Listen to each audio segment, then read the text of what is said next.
Hello, everybody. Welcome back to Spill the Tea. Lou, my name is Lou. I have Ash NUFC with me. I am late again. Apologies, people. But a day in the life where I am always behind because I'm always doing something. I was at the hairdresser's.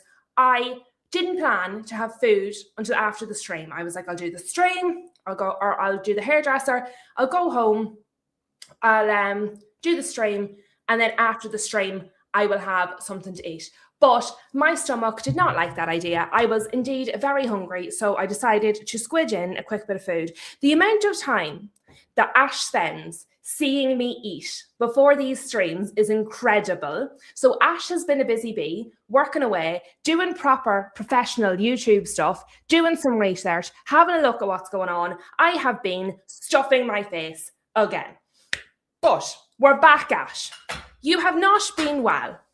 You have been ill. Well, yeah, I feel like there's just been a bug that's kind of been going around the whole of the UK, to be honest. It's hit every country. It seems to be hitting every person.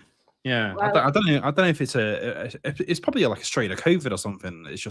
You know what? Everyone's just COVID was a strain of flu, Ash. So It definitely is, because they're all related. I mean, they're all related. I know obviously COVID got a little bit out of hand, but I mean, they're all related, to be fair. But you've joined us anyway from your sick bed. You dragged yourself out of the sick bed. You said, no, I'm not going to let the people down. We're doing Friday Night Live with Lou and Ash. We're going to bring it to the masses. And then I turned up late with a burger. But here we are. So, first of all, please, everybody, smash a like on the video on your way in. Make sure you're subscribed. Make sure you're telling your friends.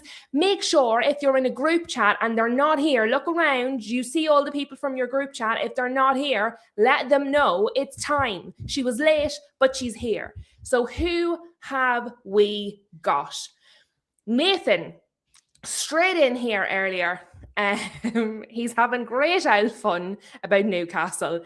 Dave Boy is also here. So you have Nathan and Dave Boy. Ash, you could be in for trouble tonight.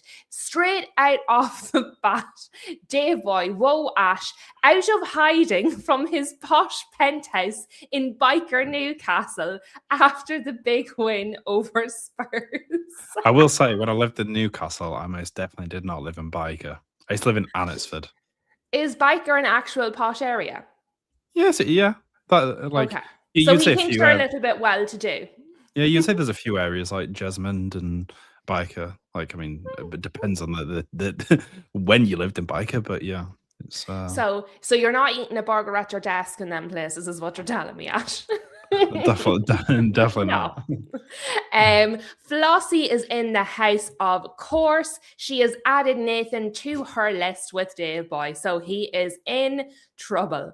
Who else have we got here? Was it with a bit of banter going on? Guess is in the house. Who else have we got? I saw loads of people in here chatting. Streets is here. Big up to Streets. Jay is here. Shem is here. Oh, we've all the lovely people in the house this evening. Wills is here. He would like to apologize for being late, even though I was late. So he's later than me. Here. We've been here. We started the stream 20 minutes ago, so shocking on your part from being late, Wills. Yeah, dreadful. It's not like anybody told you that it was going to be at 7:30 3 times today. Never. Nobody told you that. But it's all right. You see, well, what happened was I was late. I was always late, but I was late yesterday. It was yesterday. I was late. Or was it the day before? I might have been on time yesterday. And Wills was also late, but it coincided with how late I was, so I let him away with it. But not today. It's too late. Streets, I'm not on fraud watch. Wills is on fraud watch. I'm the boss around here. I can do what I want. Flossie. It was Flossie led him astray. The thing is, Flossie was also able to be here at the same time as chatting to Wills. So why wasn't Wills able to be here at the same time as chatting to Flossie? Flossie has outed him. She's outed him completely. But that's not what we're here to talk about, Ash. We are here to talk about a lot of things. If you could see, right, it makes me giggle sometimes. If you could see the amount of tabs that I have open on this computer, right? Because since my other half made this computer for me, it's a desktop that I have now, but it has a big screen on it. And I have so many tabs opened that they had to get narrow. They had to make themselves little to all fit on the screen, which just genuinely delights me because I'm like, oh, there's so much to talk about. It's great fun. Now, Ash, I have been talking about loads of stuff all week because nobody actually cares what I think. The people are all here to see you. They want to know what you think. And since they want to know what you think, I believe that we're going to talk about everything. And when I did my thumbnail earlier, our wee friend Igor Tudor hadn't been announced yet, but he has, so we will talk about him as well. But we're not talking about him right now. First of all, I'm trying to find the tab that has Newcastle on it. I'm trying really hard, Ash, but there's so many of them. I was like, if I just keep talking, I'm going to find the one that has Newcastle. But honestly, it's been a struggle because there's been so many. But I want to share something that I think will surprise you because this is not the one that you're expecting me to share with you. This is not what you're expecting to talk about. I have got a surprise for you because I'm nice like that. And honestly, my first thing I need to know is your reaction to the visuals that are alongside this, okay? So Ash is seeing this at the same time as everybody else because, honestly, he tolerates me and it just makes me push the boundaries more like a bold child. So, Ash, it's like Cilla Black. See, this is what Cilla Black felt like on Blind Date when she brought the wall out and they could see each other. Honestly, what was her catchphrase? What was her little catchphrase? Nice to see you nice was Bruce Forsyth. What was it Cilla Black used to say? Somebody will tell me in the chat. Somebody please tell me in the chat. Please. Gary's here as well. How did I miss Gary? There he is. There he is. Right. Now, Ash, are you ready? Are you ready for the big reveal? Yeah, I'm ready.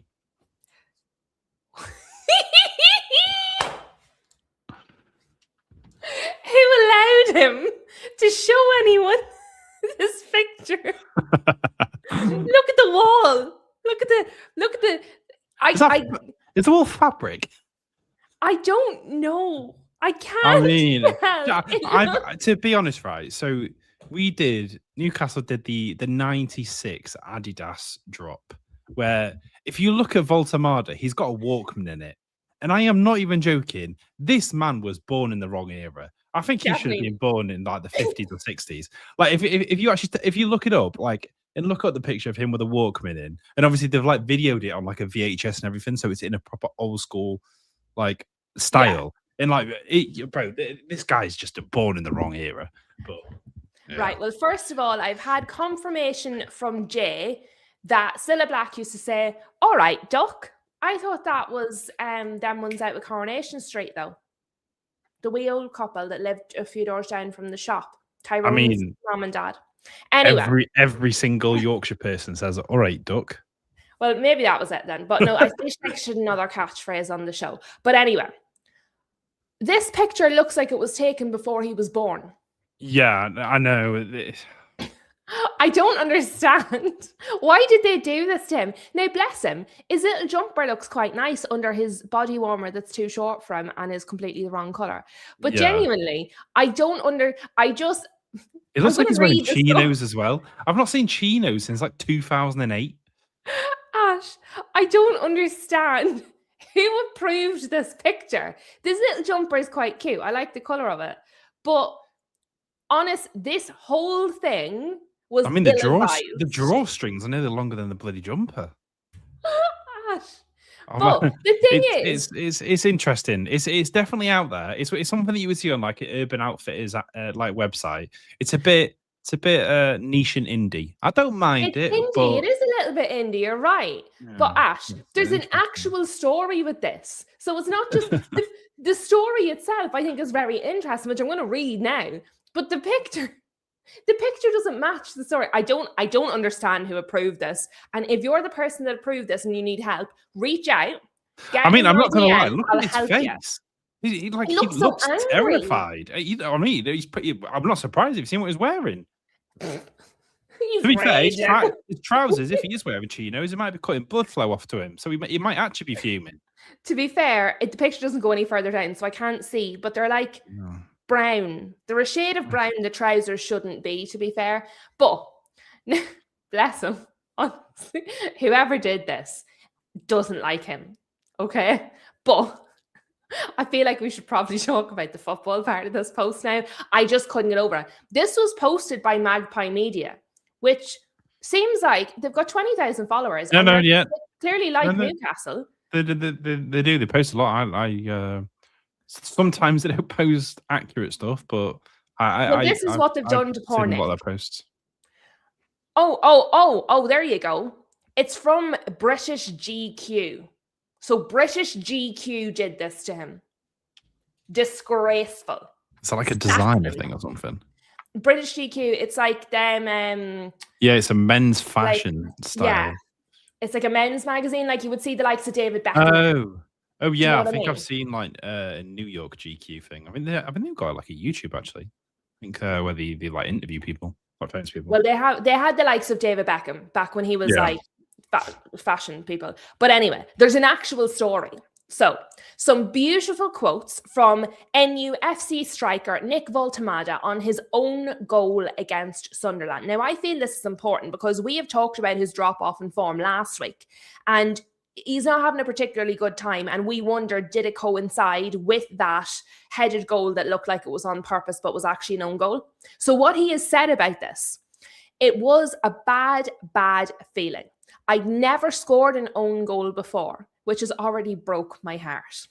I was thinking, wow, maybe the fans will destroy me, which says a lot about the fans in the Premier League.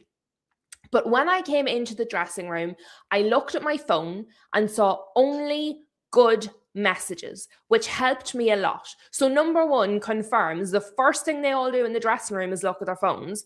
And secondly, confirms they pay attention to what people are saying. Yeah. Because of course I understand it was a very important game. I was so thankful. It showed me I'm in the right place, which is lovely about Newcastle. A week later, the whole crowd was singing my songs. This is not normal. It just shows the personality of the fans. The own goal could have effed up my season and derailed me. Instead, it led to the best feeling. Now, I'm just going to add one small footnote and then I'm going to let you have your say on this because it's a nice story. I don't think we can say it hasn't derailed his season though. I think it may have, it was a moment in time.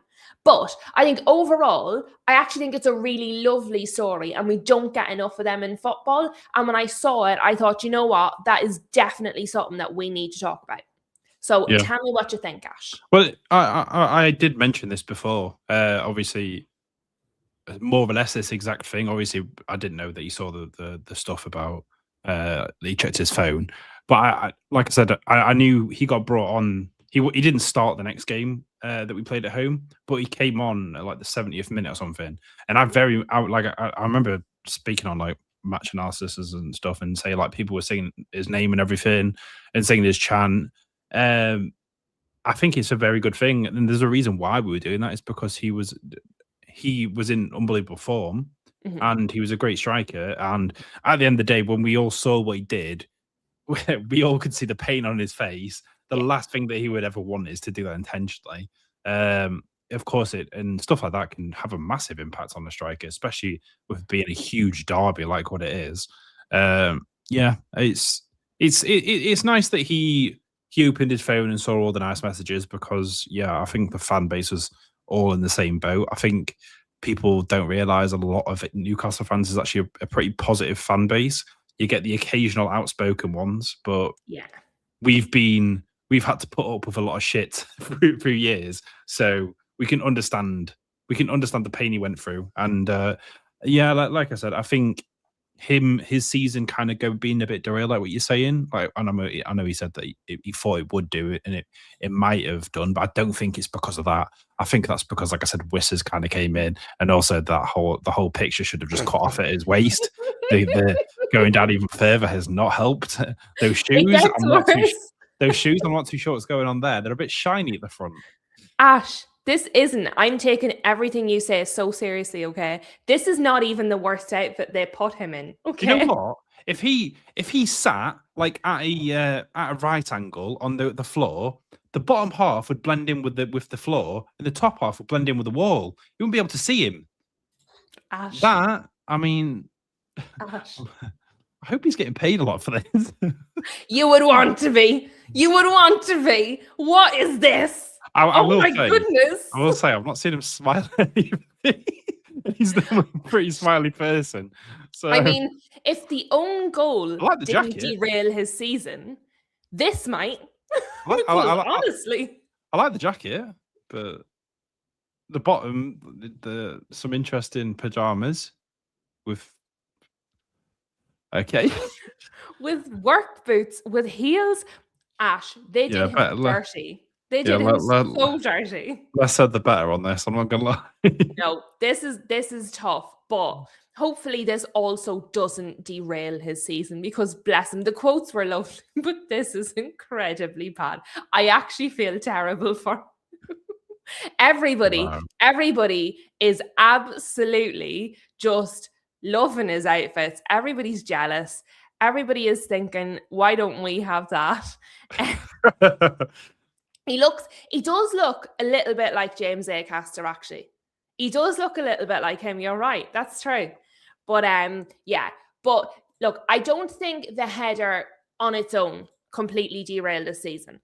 I do think it's something, it was around the same time as everything else happened. Yeah. I think it was a number of things all at once. I think he was tired. I think Wissa came back, and I don't understand why Wissa was started straight away. We spoke about this at the time. I agree with you on that.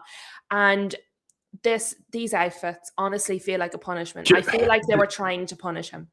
The biggest problem that I've got, I guess, right now, we've paid £130 million for two strikers. And to be honest, we look the best when neither of them are playing at the moment, which is slightly worrying. Yeah, that's not great. And Gordon as a false nine, I will sing this from the rooftop from the start of the season. That is the worst experiment I have ever seen.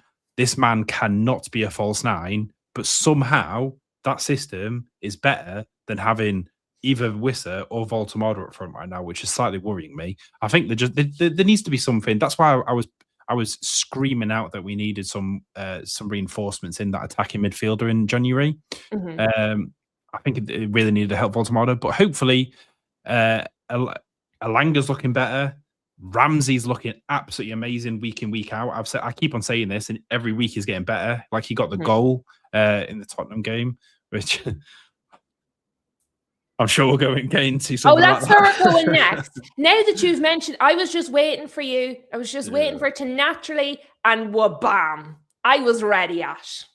I had my say on, let me make this bigger, because the quote, or what the person has said on their status is, this is why conspiracies exist. And side by side, he has the call for Liverpool, where they allowed the 5 centimetres, and your call in your mouth. So I had my say the other day, but I don't feel like I did it justice. So the people have heard my opinion, but it's honestly, need to tell us. It's just disgusting. Like, in the nicest way, everyone is watching football for their team to score. Like, everyone always says it should be a bit more attacking favoured, because the reason why people watch games is for goals. If you're ruling a goal off because a small bump, he's forgot to pop a pimple or something on his forehead or something that day, something's just slightly sticking out, and that's how he's been ruled off for offside. With Joe Willock, I feel, got absolutely hard done by this. I've been a massive critic on Joe Willock since we actually signed him fully. He had an amazing loan spell from Arsenal, which made us sign him. He's looked a lot better recently, to be honest. And this, I felt really sorry for him, because it was a very great works goal that he did. Stuff like this, like I've said, offsides, they should probably go from the feet, or at least go from the part of the body that ends up scoring the goal. So, say if he scores from a header, the ball hits that exact position. Oh, it was offside. Okay, do you know what? Fair enough. But he scored from his feet. Do you know how long it would take them to work that out? Well, flipping what I'm looking at right now, because it took them ages. I swear the commentators at the time said the semi-automated said it was onside as well. So I'm pretty sure someone's actually gone to check this. Yeah, and because I swear I heard that the commentators at the time, and they were like, they're still checking it. But I think it was like stuff like this, like obviously I know you'll probably mention about the Casemiro one and stuff like that, and Oh, don't it's you worry. I have that one right I here. know Let me see. I'm a big advocate for VAR in the way that yes, it can be used very good to help football. Like say a red card happened, that I know is absolutely it's a similar This sort of thing as Joe sliver Willock. of knee I know is it's about as much of his head. It's the yeah, I same. know exactly. I think it's a very similar thing. I just think personally we need to stop trying to rule off good goals. Like if you want to make the offside line 5 centimeters or 10 centimeters or something, do you know what? Fair enough. I think you could just sit on that, and that'd be there. I've always been on the position that do the offside maybe from where they actually scored the goal from, because like I don't understand why we have to go so far in that sense. Yeah, I like this. I would say this is robbed as well. Yeah, It's 100%. like at the end of the day, we could have potentially not won that game against Spurs, which luckily, thank God that we did. But if we didn't, and that was what we got ruled off, well, I know Flossie's saying like get rid of offside, which I saying, do. Flossie is out there. She's done with it. She's had enough. She doesn't even want to know about offside anymore because they're so bad at it. Yeah. Well, the whole thing is when VAR came in, everyone always like the whole thing. That whole year, everyone was like, VAR is ruining celebrating a goal. And Absolutely. these are the exact reasons why. And if anything, it's kind of got more stringent. It's got a lot more. It's got a lot more strenuous about what is offside and what isn't, when it shouldn't be. Like it should be a bit more attacking favoured because that's what the game is. Like, well, what I said the other day, I don't like it, Lou. I just don't like it. I don't like it. And my whole thing on it was the initial idea of offside was that there wouldn't be an unfair advantage. In the two we have just looked at, there was no unfair advantage. Therefore, to me, you introduce either 5 centimeters, 10 centimeters, whatever it is, pick it, make the line that wide, something that you would decree, okay, if you're more than 5 centimeters ahead, that is considered an unfair advantage. Therefore, the line is going to be 5 centimeters thick. But see this, where it's millimeters, is ridiculous. And it's not in the spirit of the rule, which is my main problem. It's not what the rule was created for. Yeah, it's just it's straight up how it should be. It should be semi-automated offside. The line for the semi-automated offside should be 5 centimeters or 10 centimeters or somewhere in between that. It should be, if the semi-automatic offside says it's onside, go with that. Don't even bother. If it says it's offside, maybe have a look. It might be a small margin or something. Just allow it. Stop ruining games. I don't care, even if it's against us. Like I don't care. Just stop ruining games, man. I'm fed up of like when these stuff happens. What happens? It ends up spending 5 minutes of our time. We're sat there watching, and the thing is, right? We're not even watching the bloody replay of what they're looking at because they're not putting it up on the screen. We're just standing there, staring at players, talking to the referees, being like, "What's going on?" Because no one else knows. People in the stadium don't know. We don't know. Nobody knows. Like the only people that know are the actual commentators who have a VAR screen there, who are trying to like talk to us about what's going on. But yeah, it's definitely not it. And then obviously it's like the VAR stuff that came out the other day about the Man City Liverpool game, which that was absolutely crazy. Where obviously the red card to Szoboszlai and the goal got ruled off. That I've never seen something like that in my life. You tell us what you think about that, Ash, because I talked about it here. Actually, might have been the day after the match. I talked about it. By the letter of the law, what they did was correct. But again, it just ruined it. It just ruined it. Completely ruined it. I understand the ref was correct, but I hate that was the correct thing to do. I get that, but at the same time, I'm half sure whether it is correct, because it's obviously it's a red card and it's a foul because he's denied a clear and obvious goal scoring opportunity. Yeah. However, what he's done, the ball, Haaland scoring no matter what. Haaland was getting to that before Szoboszlai was. Obviously, which is neither why of them, it's a clear goal scoring opportunity. Yeah, but then obviously it got. I'm just thinking the only reason why I guess it was brought back was because Haaland fouled Szoboszlai Yeah, to stop that's what they him said. from getting. But the thing is, if That he didn't, ended the advantage. but if he didn't have fouled Szoboszlai, I don't even think Szoboszlai is probably even getting to the ball anyway. I think that like at the point where he pulled him, the ball was like already more or less in. I think Haaland was just kind of doing it because he was like pissed off. I just think just stuff like this, man. Just let the goal stand. Like everyone knows it shouldn't have it shouldn't have happened.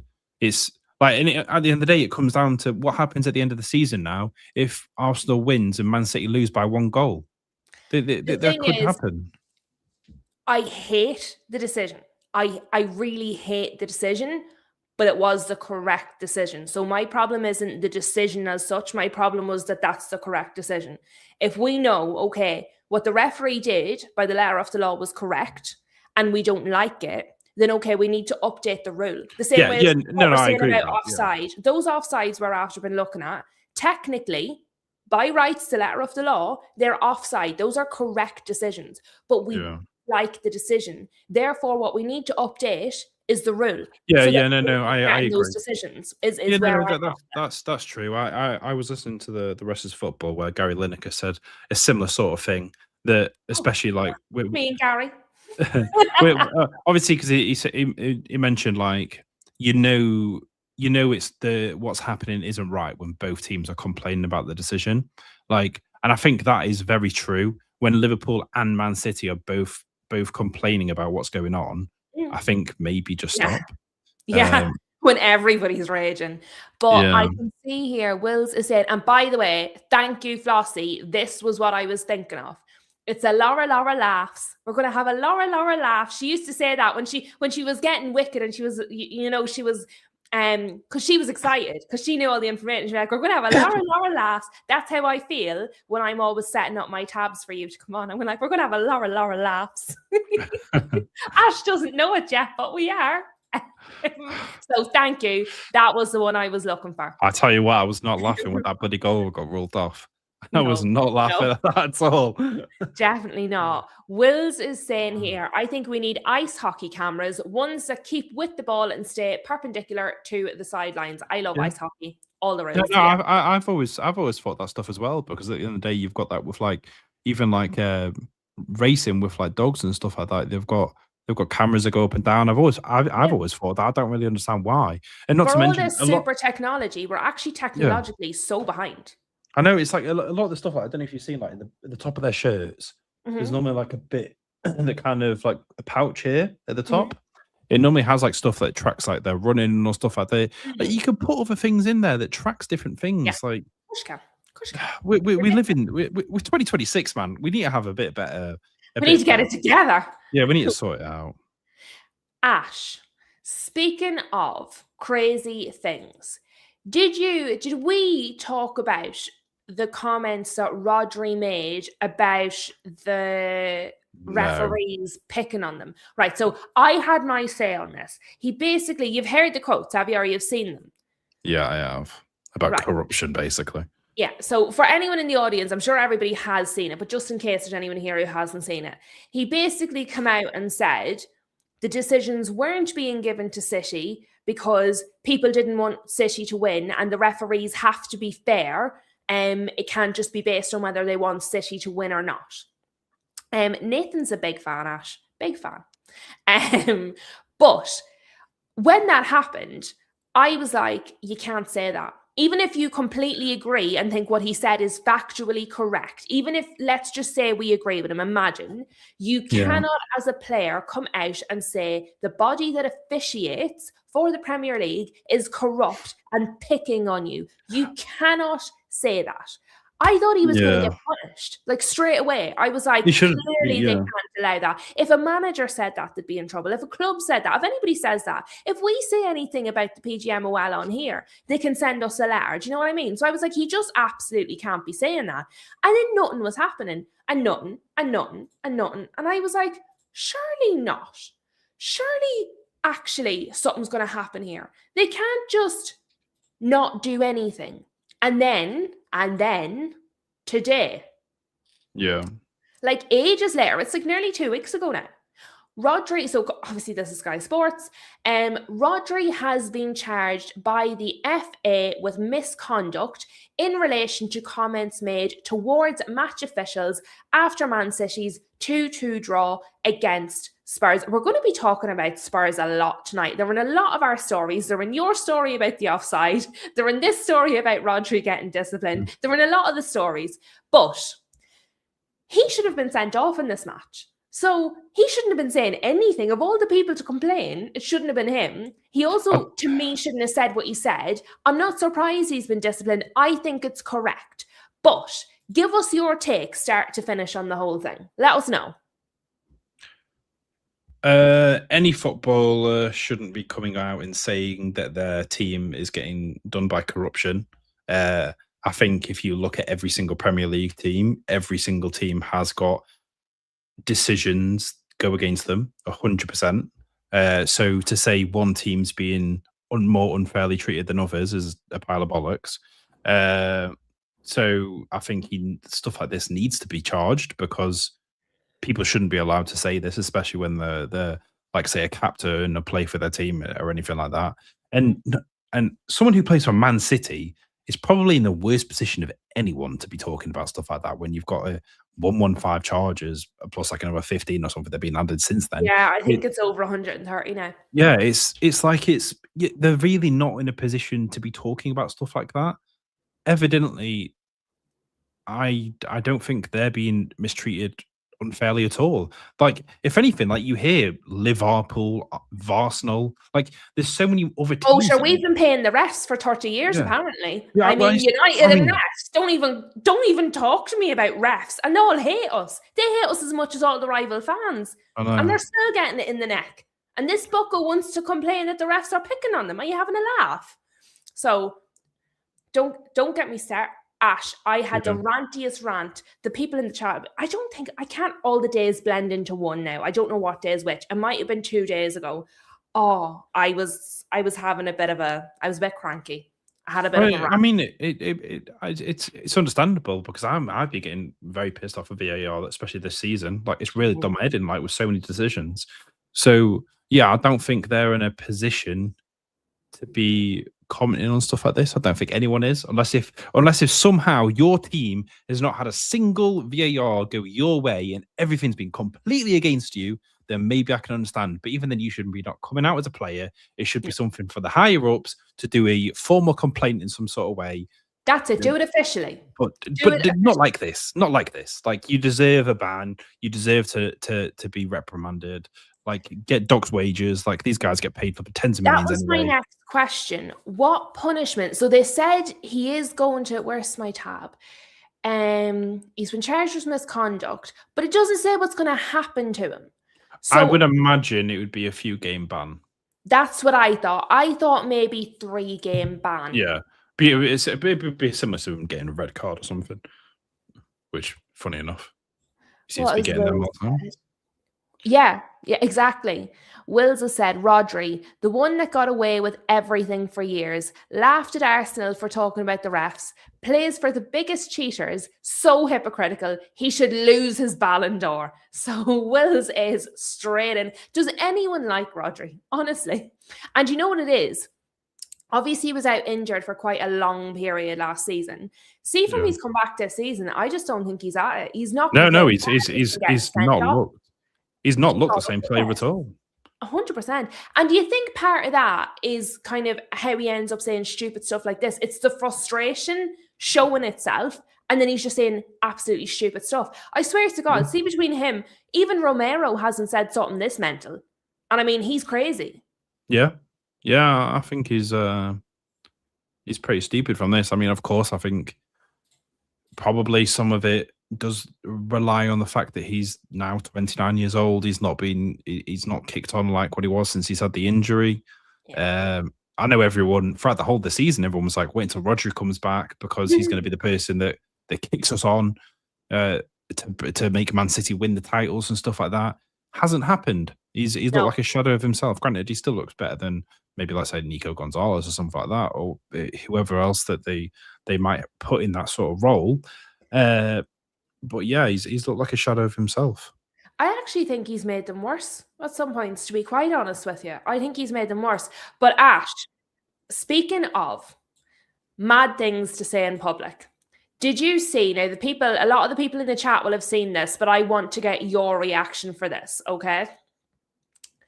Let me see. Have you seen what Oliver Glasner said in his press conference the other day? Not, no. Have you not? No, People, what's he said right, now? the people of the chat have seen this. Lads, I know we did this, but we have to. This was not even one of my tabs. I've specifically opened this one so I can show it to you, Ash. When was this? Was this after the Burnley game or before? After.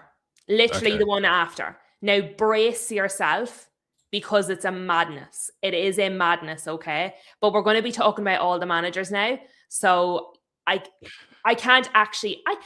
Ash, I can't believe you've missed this. You would know you've been sick because you've missed everything. All the crack, right? Let me put this. See, they know what's coming because I played this the other day. Right. Brace yourself. It's mental. And you defend so sloppy, like we did in these 8-9 minutes, you deserve to lose. Yeah, we controlled the game, scoring nice goals, looked at the players then.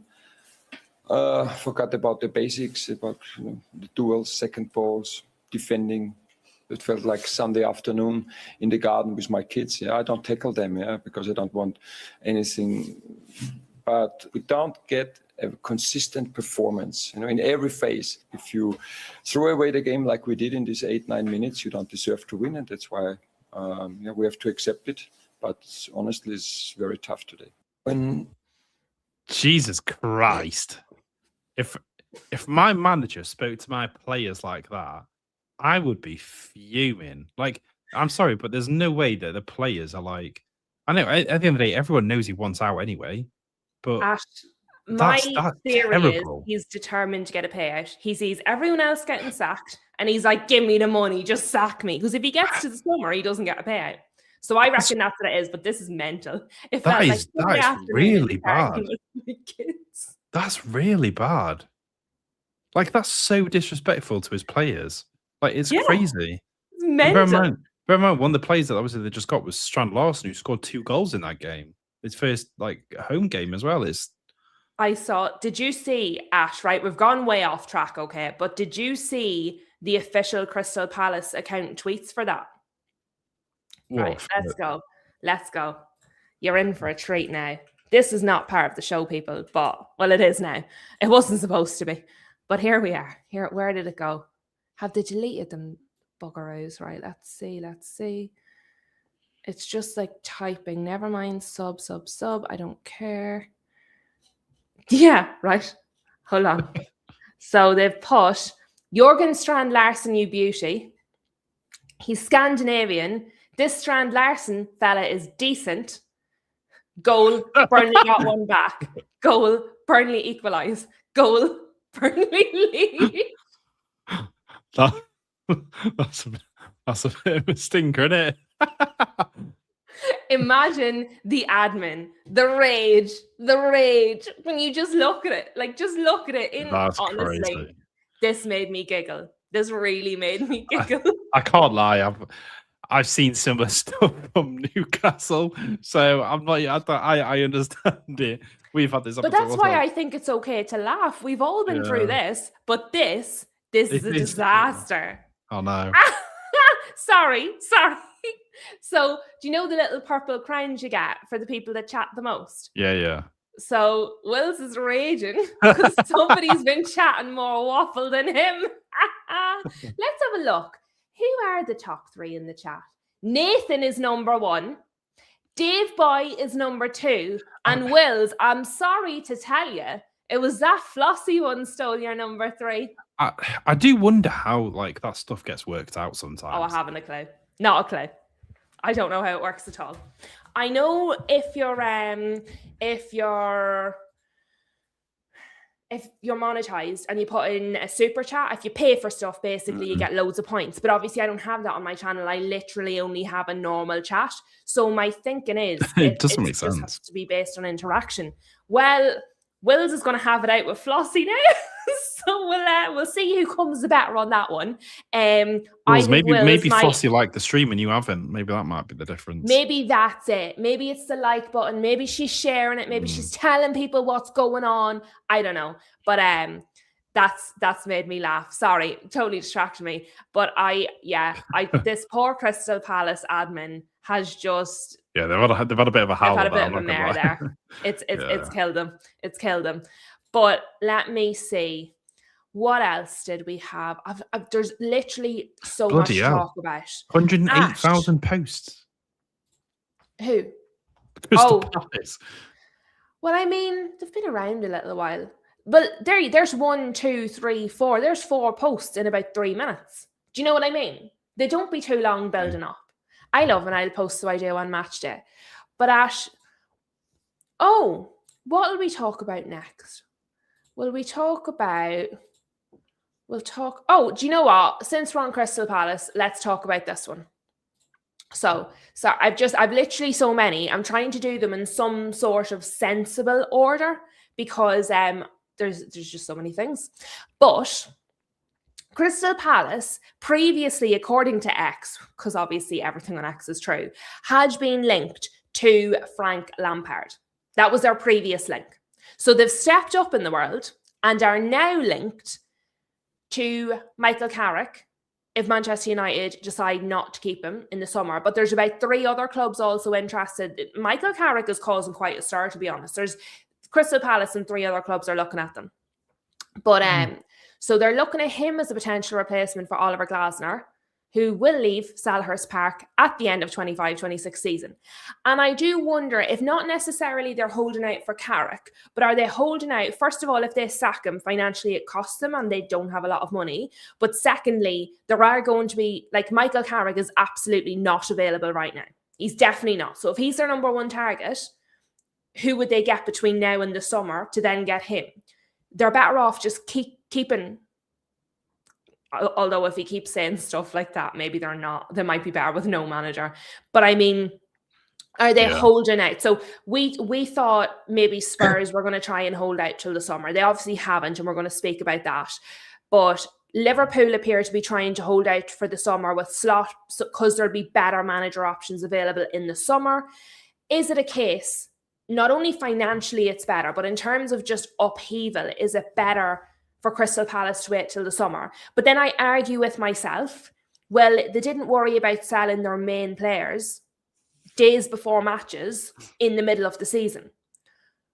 So are they that organised? Because they haven't been that organised with moving players on. It's highly unusual that they're happy to move on their best players, but they're clinging to a manager who is saying mad stuff. I don't get it. Crystal Palace is very confusing. Their admin's in charge of everything. The admin is actually in control. It is a very confusing club over the past year. I do think what's going to happen is I do think Glasner's going to be staying to the end of the season. He needs to stop these comments, though, because they're not helping anyone. Of course, you can be like, we didn't perform well during a short period of time, which then Burnley capitalised on, which made them take the lead. You can say stuff like that, a bit more nice way to say things than calling your teammates kids, basically. To be fair, Michael Carrick, I think a lot of teams will be eyeing up what he's doing now. But like I said, I think people need to realise Man United have actually got a very good squad, and you guys have had for a while. It's just they were mismanaged, and everyone knew that because Amrin was playing a style of football which needed different players which would take another transfer season or at least. So yeah, do I think Michael Carrick's going to be in the job? If he keeps managing the team the way he is, he'll probably will have quite a high chance of getting the job at Man United. But if that doesn't happen, then stuff like the middle of the table teams will be going for someone like potentially Michael Carrick. That sort of manager, I don't think that's a bad pick. Obviously, there could be like other people like say De Zerbi at the time, but stuff like that. Yeah, I don't think that'd be that bad. I mean, obviously they need to look at someone else because Glasner's going no matter what. Yeah. So he's gone. Summer at the latest, he's gone out the door. yeah. But let's have a little look at the chat, because I feel like I'm not giving the chat a lot of love tonight. I'm spending so much time. We still have about 10 tabs, Ash. We still have about 10. But it's because I added some extra ones when we got distracted. But I feel like I'm not giving the chat enough love. So Nathan is saying Carrick will do wonders with Crystal Palace. Well, if he's able to steady the ship at United, which was sinking like the Titanic, I do think he could pick up the pieces at Crystal Palace, because he's now shown that he can come in behind somebody else's mess and clean it up. That much. He's Glasner, for me, not only is the comments he's making doing Crystal Palace damage, he's doing himself damage. Who's going to want to hire him? But then you've like Michael Carrick, who's come in and he's doing wonders at United in a terrible situation. So even if he doesn't get the full-time job, he's done his own career an absolute massive boost. I think my only issue with it is if you're an up-and-coming manager, is Crystal Palace a team you want to go to? Glasner took them probably further than what they would have imagined to go, and they haven't backed him in any sort of way. If anything, they've done the exact opposite by trying to sell their players, sell any sort of talent that they had. So do I think that Michael Carrick should go there if he gets the opportunity? I'm not too sure, to be honest. The thing is, people would say you shouldn't go to United because our owners and board undermine the manager and don't do anything you ask them to and don't back the manager in the transfer windows. And if I didn't know what team you were just talking about, if you didn't say Crystal Palace, other than size, obviously, you could have been describing the way things are handled at Man United. I get that, but obviously it is two very different clubs. Like, you guys will go out and buy players. Like I said, we didn't do it in January. Yeah, not the only team. Maybe, do you know who did? Do you know who did? Crystal Palace. True, that's true. I think it's one of those things. Like I said, Crystal Palace is not a team that's going to be. They're not heritage. They're not going to be trying to push for Europa Leagues. They're going to try to push for Premier Leagues or Champions League or anything like that. They're just going to be sitting around mid-table. Is it an okay place for him to go? I don't think it's that bad if that's one of his only options to go to, especially if he wants to stay within the Premier League. I think he's going to have multiple options in the Premier League. Yeah, but it all depends how the rest of the season goes. Yeah. If somehow it completely capitulates, it goes back at Middlesbrough at this point. If not, who knows where he could go. Wills is saying if United don't keep Carrick, he should go to Spurs. Spurs have so many rumours of who they're getting in. Honestly, it's impossible to know. So they've got this guy that we're going to talk about in a few minutes. But then, obviously, they have and waiting in the wings, who happened to be on, isn't it The Overlap, you call that podcast? Yeah. When the news broke. So he wasn't due to be on The Overlap until later in the day, or until later. And then the news broke and he was in the building. So they got him to come down straight away and got his immediate reaction. I have a little bit of that video as well. We're going to talk all about Spurs. But I don't know if Michael Carrick is even on their radar because they have so much else happening around them. Although he might be. I think he's going to have a lot of options. It's impossible to know what we are going to do because we're nuts. But Wills also said De Zerbi will probably go to Palace. The thing is, De Zerbi is looking at Man United, Man City caliber jobs. His preference, I believe, was Man City. So if he's looking at Man City, Manchester United, would he be willing to go to a Palace? And I would say potentially with his ego, probably not. I still personally don't think De Zerbi is as good as what people say he is. But he thinks he is. He thinks he's that good. Yeah, which is a worry. But it means he probably wouldn't look at Crystal Palace. Yeah. Do you know, if his aim is Man City, Man United, he's not going to go to Crystal Palace. Whether he's that good or not, that's what he thinks. Yeah, I think De Zerbi's probably more likely for Spurs. I still think, in my opinion, I think probably Pochettino's probably got the the highest chance of going to Spurs, but we'll see. We'll see what happens I don't even think Spurs know, to be honest. Flossie is saying he would be mad to go there, and I assume that this is Carrick to Palace because I'd imagine so. I mean, she's based it on what we've got on the screen rather than the nonsense we're actually talking about, because Flossie is trying to stick to the programme, unlike the rest of us. Dave boy, I should maybe read this before I put it on the screen, but anyway. Honest question. When Arsenal fail to win the Premier League again, is there any chance of you getting one of the Arsenal guys on here in a bridesmaid dress as a guest? I would suggest that's highly unlikely. Definitely, probably not a bridesmaid dress. If you talk nice to Wills, Anthony's not here tonight, but if you talk nice to Wills, who knows? Maybe if you promise to send him a nice bottle of whiskey, he might oblige. If he does, let us know. But I would say unlikely. If you would just stop short of the bridesmaid's dress, I probably could get an Arsenal guy on the channel, yeah. In the dress, less so. It's going to be a difficult one, that. I might just dress somebody up in a dress and tell you they're an Arsenal fan. Yeah, I do think, personally, even then, I think there's going to be a lot of Arsenal fans in hiding if they don't win the Premier League. Especially with the amount of shit that they've spoken this season, holy. Or they're going to be very angry. And they're going to be really outspoken. I think some of them are going to just hide, and I think some are going to be very outspoken. Yeah, I think because we know some nice Arsenal fans. We do. There's not a lot of them, but we know a few.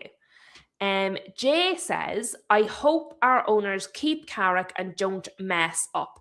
I am currently undecided. As it stands, I feel they should interview him along with other people and then make a decision. But again, there's so much more to happen this season. And of course, Michael Carrick did win the Manager of the Month award for January. The last United manager to win the Manager of the Month award was Ruben Amorim. And we all know what happened to him. We all know what happened to Enzo Maresca. As I understand it, Deitch was nominated for the Manager of the Month award in January and got sacked just for being nominated. Carrick is now the second United manager this season to win the Manager of the Month award. I'm not taking that as a good sign. I think that could be the start of a downfall for him. So I'm slowing my roll now for a little bit. Maybe that's why we've not performed so well this season. Eddie Howe doesn't want to get sacked. What else? Yeah, that's it. He's just avoiding it. He doesn't want to be Manager of the Month. Let me see. Dave is saying Ineos want a yes man, a coach, not a manager. Yes, they do. Nathan says, if Carrick stays, I want him to be backed up properly in both signings and play style. Absolutely agree. That's the truth, no matter who comes in. Flossie is saying, and this is obviously about De Zerbi, he wouldn't last at United. He likes his own way too much. Agreed. Flossie, good woman. Good woman. It's one. Chelsea's just scored, and so is Wrexham's winning 1-0. All right, now I had it there, but I didn't have it showing. Pedro Neto scored. He's having a good old time, isn't he? So there we are. Chelsea 1-0 up against Hull. Wrexham 1-0 up against Ipswich. Well, what that means is, actually, I'm going to play this for you. It's Liam Rosenior when he was speaking about playing against Hull City. Ash, I had everything lined up. Everything. I actually planted Flossie to put that message in so she just tee me up for my video. Next tab. Now, it's only 35 seconds, but I thought it was quite a nice little video. It's quite sweet. So, Hull City is very special to me. My grandma was a season ticket holder. She passed away a year to the day when I took that job. So he's going back to face his former club. It's quite sweet. Sentimentality has clearly not got in the way of them starting to win straight away. But let's just have a little listen to our wee friend Liam. Memory lane for you. Yeah, man. Going back to Hull, how do you feel about that? And also being back in the FA Cup. Firstly, people, for me, Hull City is very special to me. My grandma was a season ticket holder. She passed away a year to the day pretty much when I took that job. I think she did the draw. I've got my family coming up. I probably need about 20 tickets. The club means a lot to me for many reasons. And yeah, hopefully we can put on a really, really good show, but it'll be amazing to go back. Ash, what do you make of Liam Rosenior so far? I really like him. I do. I don't know what it is. I just taken a shine to him. He speaks very well. I think that's the thing. It's a good thing about English managers. I think they speak very well. They come out. They're very. A lot of them are probably used to be working class sort of people. That sort of. I mean, granted, obviously he wasn't because he was a footballer, so he has no idea about concept of money. Granted, back then it actually wasn't that crazy. I was going to say back in the day they weren't getting that much money. No, I just think they're a bit more in touch with stuff. Like they have family members that live up and down the country and stuff like this. So yeah, no, they understand it. It's not about how they are though. It's about what they can show on the pitch. That's obviously what football comes down to. And he is doing a very good job at Chelsea at the moment. So it's about seeing how it goes. Obviously, Chelsea again, sort of in a similar position than what you guys want. They don't want a manager; they just want a head coach. And if that's what he can do, and it appears that he seems to be bringing out some good things. Granted, that miss that Cole Palmer did the other day, which I do not. In my entire history of watching football, I have never seen a miss that bad. It was really bad. It was absolutely horrific. He thought he looked like he wanted the net to eat him. He just looked like he was done. He was done. It was crazy. The reactions and stuff of every single person. It was like everyone was actually in disbelief that he didn't score that. Yeah, and Sachin is in the house. So first of all, welcome, Sachin. It's nice to have you with us. We haven't seen you in a little while. But he says resting James to play him versus Hull is a choice. It costs him 2 points versus Leeds. So that was another factor. Yeah, but did it? Like, I would suggest missing an open goal. I was going to say that's costs them more. I was going to say that literally ties back to what I just said. Cole Palmer completely missing that was the reason, was the thing that costed them. So yeah, there's not a problem. I mean, I highly doubt that he rested James to play this game. There's probably a reason for that. I would like to think Reece James is a very much an injury prone player throughout his whole career. So if there's there's a niggle. Yeah, if there's any sort of niggle or anything like that with him, just wrap him up in cotton wool and flip and stick him on the bench. Do not put him on the pitch. I would agree with that, to be fair. Winnie is now in the house, and Dave Boy has called attention to something that we are trying to forget for some unknown reason, and said the thing us United fans still haven't grasped is that the mighty Grimsby have gone further than us in both cup competitions. Oh, I've grasped it all right. I'm trying to let it run away so I can pretend. But, Ash, let's go. Let me see. Wills is saying, so far so good for Rosenior. The biggest job he has is keeping all 100 Chelsea players happy.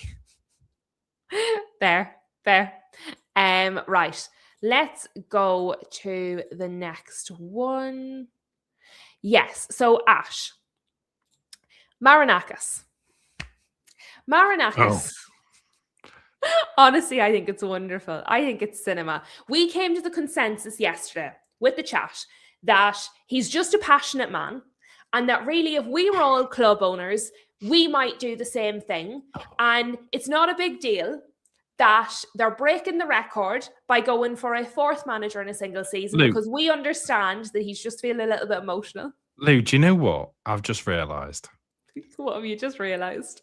Amazon and Netflix have missed out on so much money. Imagine they did a behind the scenes in the dressing room for Forest this season. Holy shit. I would watch every single episode of this. Like, it would be actual cinema. I feel like you need to watch yesterday's stream, because we did a whole segment on Marinakis and the aftermath of how Dyche got sacked And the I would've hours that they oh my God. spent locked in the dressing room between the Lou. match and him being sacked. Lou, imagine if we got the actual video of Ange and him going down the tunnel and having a flipping fight or something. Like, I would actually have paid money to have seen this. Like, they could have put this behind a pay-per-view and I would have watched this stuff. I would have watched that too. To be fair. Something's been missed out on this. Like, right, listen, there's still another like 10 games or something left of the season. Bring the film crews in. We need to see some of this. There's going to be more drama. One more manager. Let's get the number 3. Let's get number 3 on the roll. Well, Sachin has a suggestion. He wants Mancini to Forest. If they stay up, not Mourinho. I want Mourinho at Forest. My money would be on Mourinho. I don't care how big it is Marinakis says. My money would be on Mourinho. He could still take him. But his solution to sacking his third manager of the season, the one with the highest win percentage so far since he has become owner, Sean Dyche had the highest win percentage of any manager that has been there since Marinakis took over. Sacked. Now it was 47. I think it was 47%. But he decided that the solution was to replace him with a manager that was sacked by Wolves. Bottom of the table, worst team in the Premier League history, Wolves. That one, Vitor Pereira. Now, they worked together previously, and when they worked together previously, they won things. So it's the only thing that I can think of as to why he might have gone for him. But then, I made a friend yesterday, okay? Well, we all made friends with our friend, Vinny. Let me share with you. He's a journalist, but he's now our friend. He gave the best breakdown of the situation in the dressing room. Honestly, if you do nothing else, Ash, after this stream, go and add this man, Vinny Grappa, on X and look for his breakdown of what happened in the dressing room before Sean Dyche got sacked. It was the funniest thing that ever happened. And yes, Flossie had the best point yesterday ever. I told you why he was sacked, Lou. He couldn't face Nuno staying up and Forest going down because obviously he'd already sacked Nuno, so he couldn't have Nuno finishing above him. Completely agree. Winnie also saying, I need to see West Ham finish above so he can see Nuno, who he sacked, still do better than his Forest. The thing is, Nuno had really terrible win percentages. There was 3 or 4 managers that had win percentage more than Nuno. For me, Nuno's win percentage was about 33, 34%, something like that. Sean Dyche's was 47. That's a pretty big difference. But Vinny, my new friend Grappa, says, Vitor Pereira impresses Nottingham Forest board with 55-point plan to keep Nottingham Forest up and pivot to high performance next season. The final say with Edu, who is out of the country, mulling over the imminent decision. Marinakis is pushing for a quick appointment and a united front. 55-point plan. He had less than 24 hours notice. What was he doing at Wolves?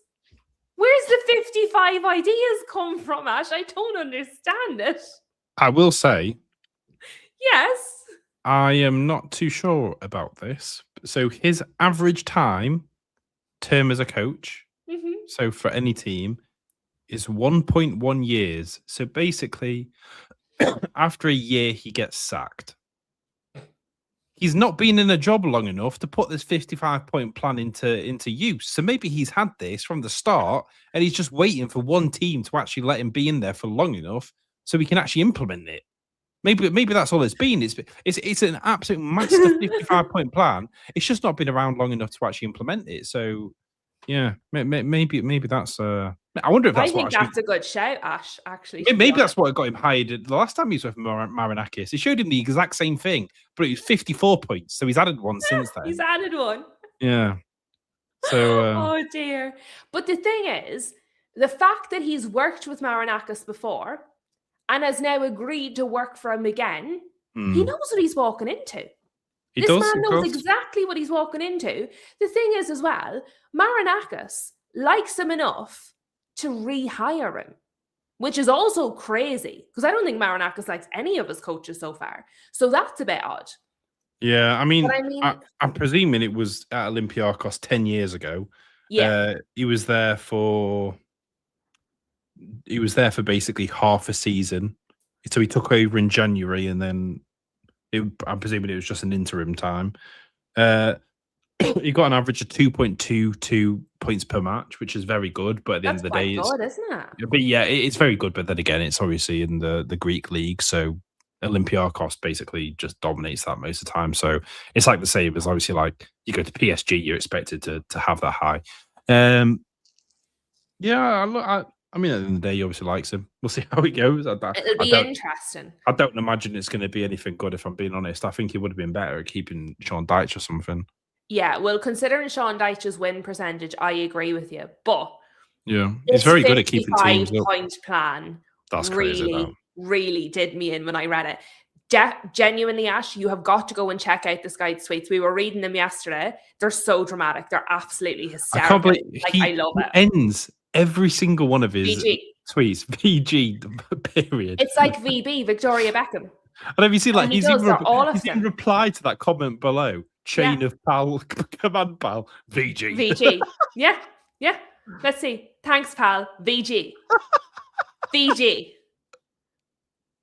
55 is a lot of points. Detail is important, pal. VG. Ash, honestly, check this guy out. You don't understand. We found him yesterday. I found him. I did some research yesterday because you weren't here. And genuinely, a diamond in the rough. This is what I found. It's excellent. I love it. I should do all the research because I find... Oh, and we were reading Henry Winter yesterday. I am a serious YouTuber. I don't just read tweets and laugh at them.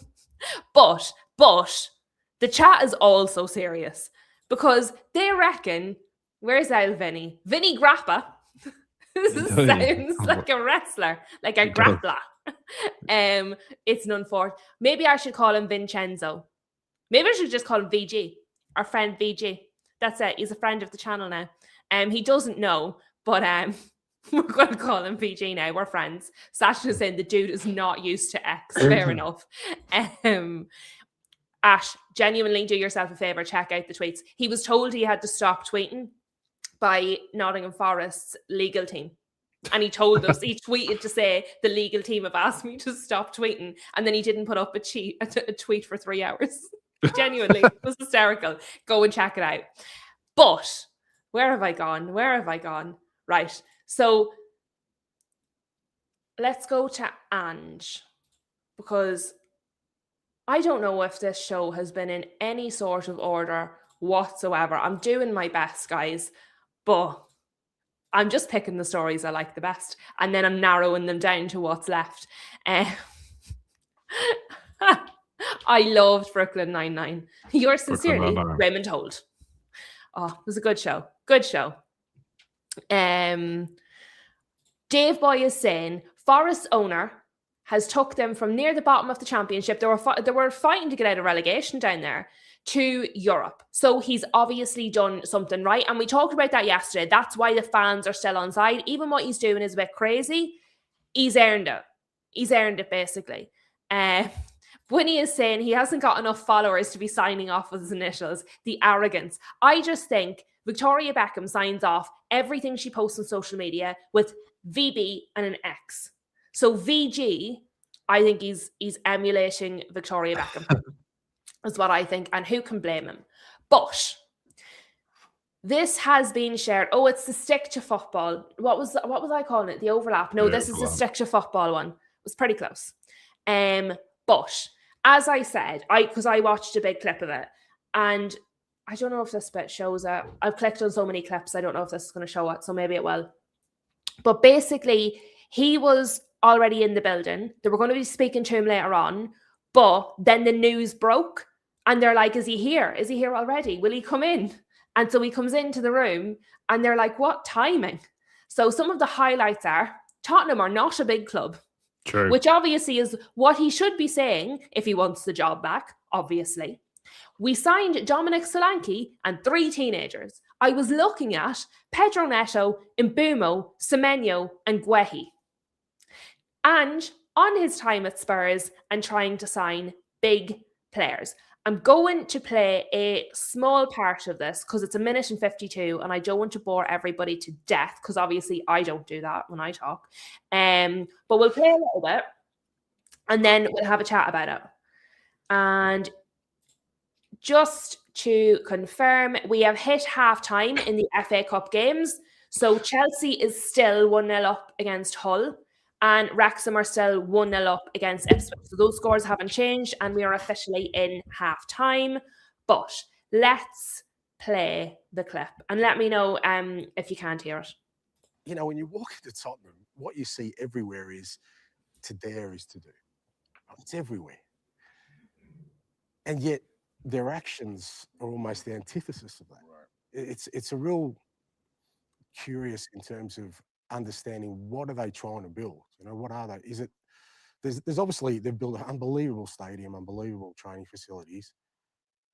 But when you look at the expenditure, particularly, you know, in the wages structure, they're not a big club. I saw that because when we were trying to sign players, we weren't in the market for those players.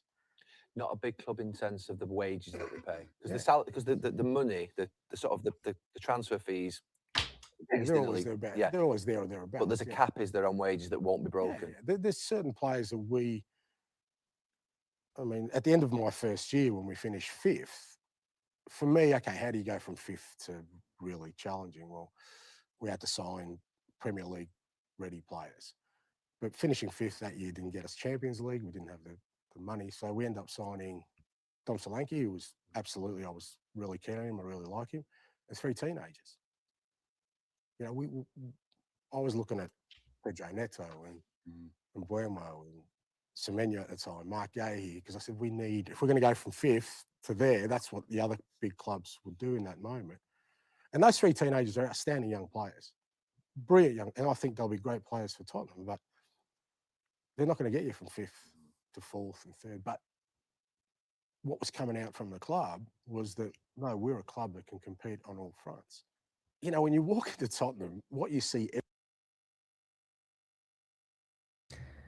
So, I thought that was really interesting because obviously I've been on with Kate and Jimbo, and obviously we've been chatting about like their manager situation. Even before Frank was sacked, we were chatting about it.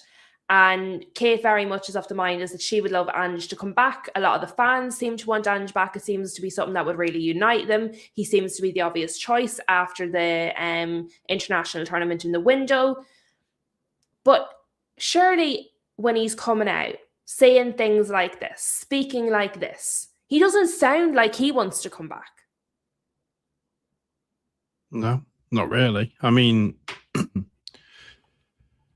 I think Spurs was in a slightly different position when he was there. I think Daniel Levy was still just at the club. I think he was just leaving just after that.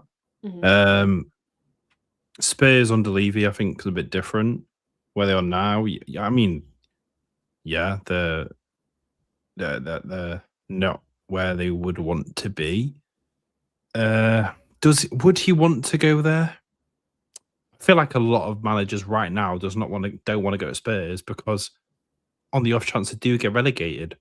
Imagine he goes to Spurs now and they get relegated at the end of the season. Like it's just, and then he signed a long-term contract so he can't leave or something like that.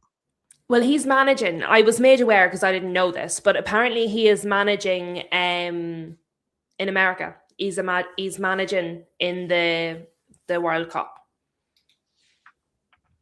Right. Someone said it to me I didn't know this. Somebody said it to me in the chat.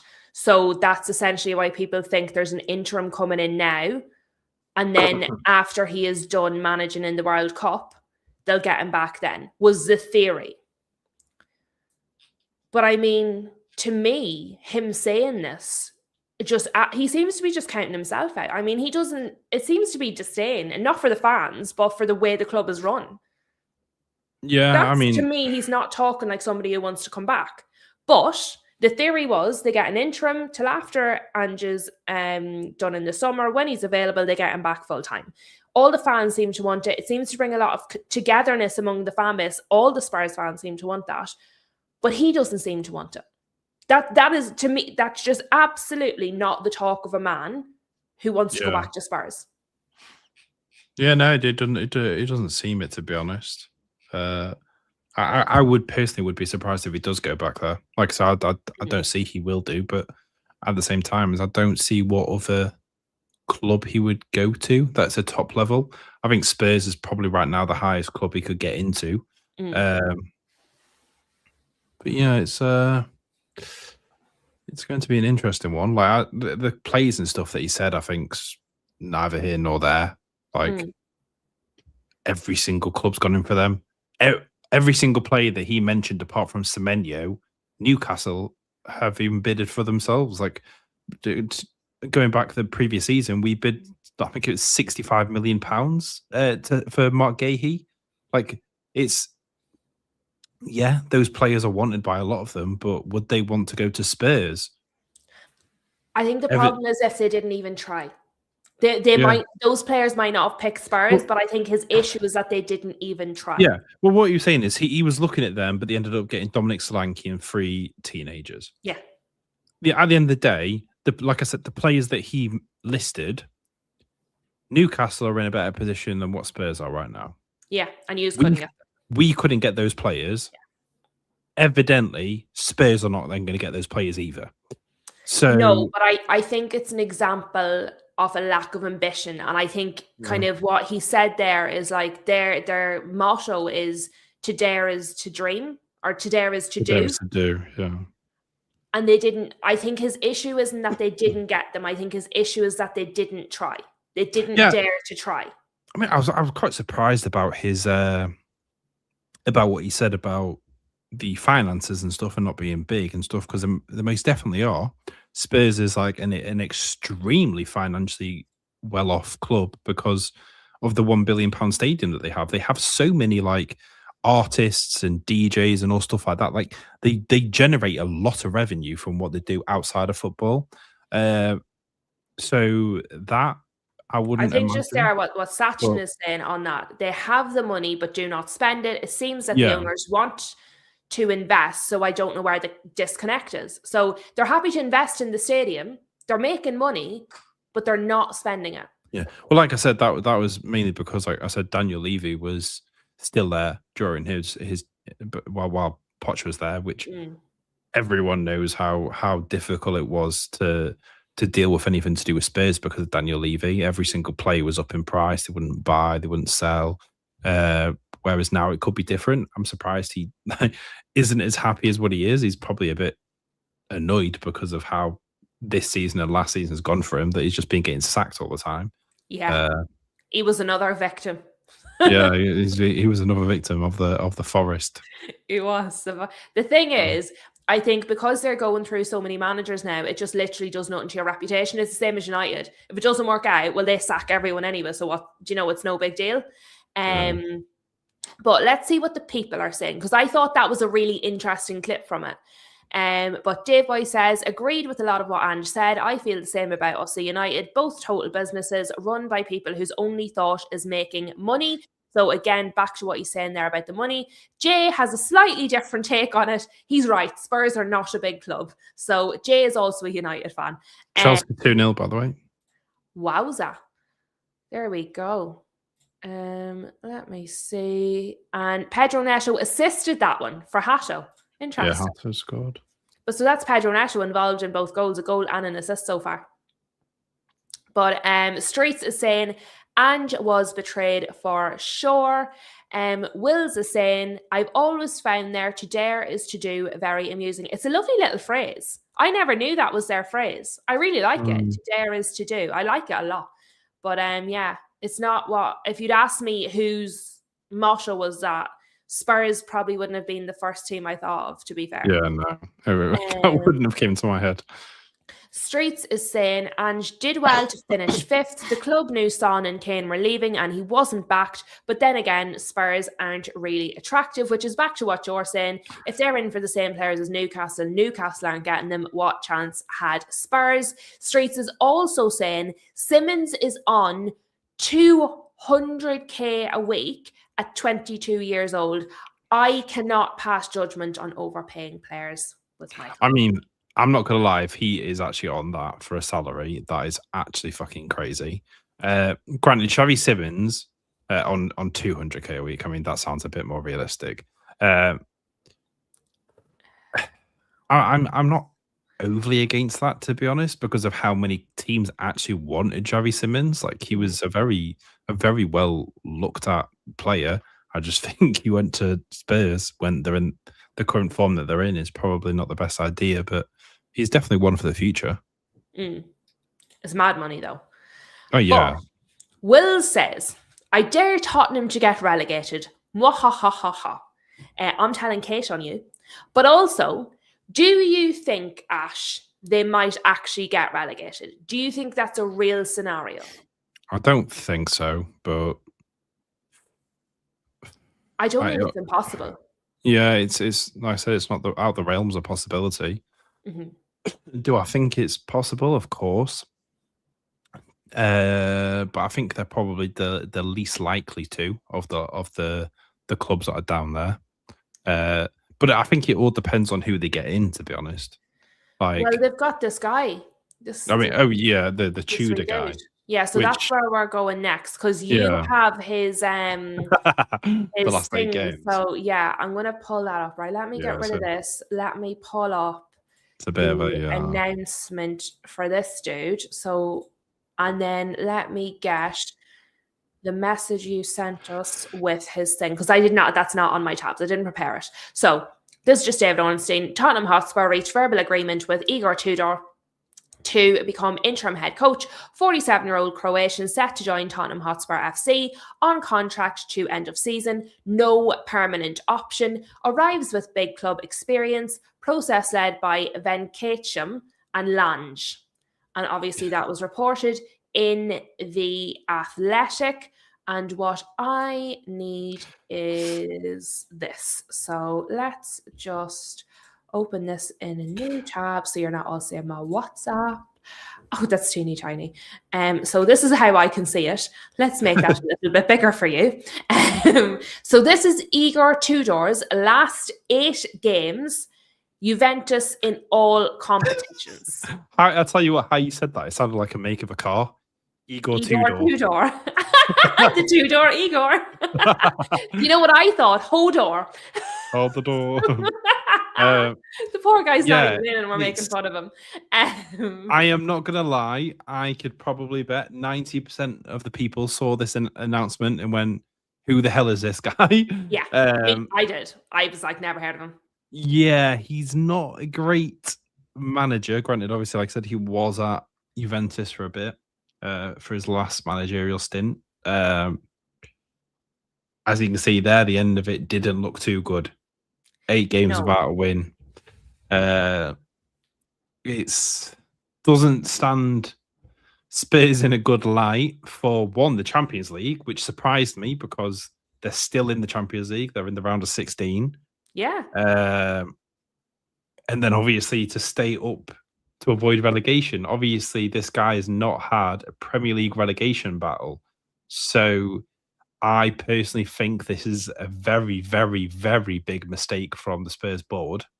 It seems terrible. And just to say, I see Boston is in the house. So hello, Boston. It's nice to see you. But for me, right, Frank was doing dreadful. And I do believe they would be in a relegation battle. I'm not saying they necessarily would be relegated, but the teams that are currently in the relegation zone are starting to do well. You've got like West Ham putting a little sort of a string together. There's a lot happening down there. The points are very closely bunched together. It's actually more bunched at the bottom than it is in the top 3. Yeah. So I don't think it was impossible for them to get, I think it was maybe 2 weeks ago, I said, no, I don't think they'll be dragged into it. I think the teams below them will do worse than them. It's not because they'll do better. It's because the other teams will do worse. So I don't think he will get dragged into it. But since that, they've got worse. And then they started to get closer and closer to relegation. And the other teams actually started to do better. And then I thought, oh God, they are actually going to be in a relegation battle here.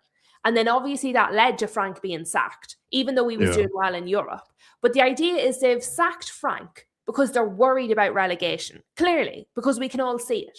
And Yeah. they decided to replace Frank, that got sacked for relegation possibility, and they brought in this guy here, Igor Tudor, and I can't say it properly. Tudor. I can't say it properly now.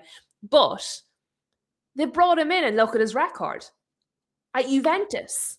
Yeah, if I he think can't do that at Juventus, what's he going to do in the Premier League? I think I remember seeing a stat that Frank under Spurs, I think, had like a 40% win percentage or something. Igor Tudor has only had a 41% at Juventus. So the win percentages are basically the same. And also it's Tudor. Sorry, that's done me. Tudor is Tudor. Tudor. I love it. Sorry, I really like that. I As you go were. Yeah, so I think like the win percentages of like the last jobs for both of them are very similar. I think Thomas Frank would do a much better job for Spurs in the Champions League. For the Premier League, no. But do I think this guy's going to do better? Honestly, no. But I feel like a lot of people are probably not going to not really know what to expect from him.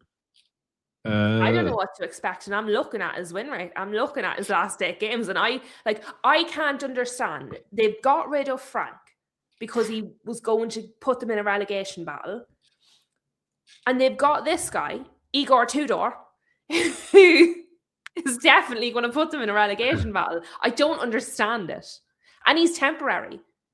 So they've brought him in, and they've said, "Get us out of relegation battle."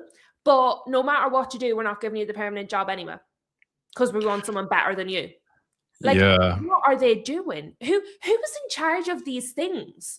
Honestly, I think VG should be in charge of all communication for all clubs because I think that's what's going wrong. VG, full stop. VG. But yeah, it's says at least very surprising. At least if Spurs get relegated, they still have NFL games and Beyonce concerts. I'm sure that'll be a consolation to the fans. Sachin says, I like Spurs, okay, but they have a major disconnect with expectations. Maybe a season in the championship allows them to reset the reset they desperately need. I think the problem with that is there's no guarantee they come back up. I think that is a very, very, very bad thought process. I think the thing is, any club that goes there, they'll lose a lot of their players. And their money. People They said can't this about afford it. United. People who were really, really, really against Amram, or people that are really against our owners, obviously, are like, maybe if we go into the championship, we lose the money, we're not as attractive, they'll sell us and then we can just go back up. And I'm like, but we can't just go back up. It's not guaranteed that you come back up. But, so what Sachin's point is there's a lot of people thinking like that out there, which I agree with you, but there's a lot of people thinking it. You see, Sachin saying though, he thinks they'll instantly come back up because of how rich they are. The issue is, right, it's not necessarily like that. The amount of clubs that people wouldn't have thought would come straight back up, thought they'd come straight back up, and they don't. They get stuck in the champion. The championship is not an easy league, by the way. It's a dogfight. People don't realize what it's actually like to be there. You don't get a lot of the nice, beautiful football that you see in the Premier League.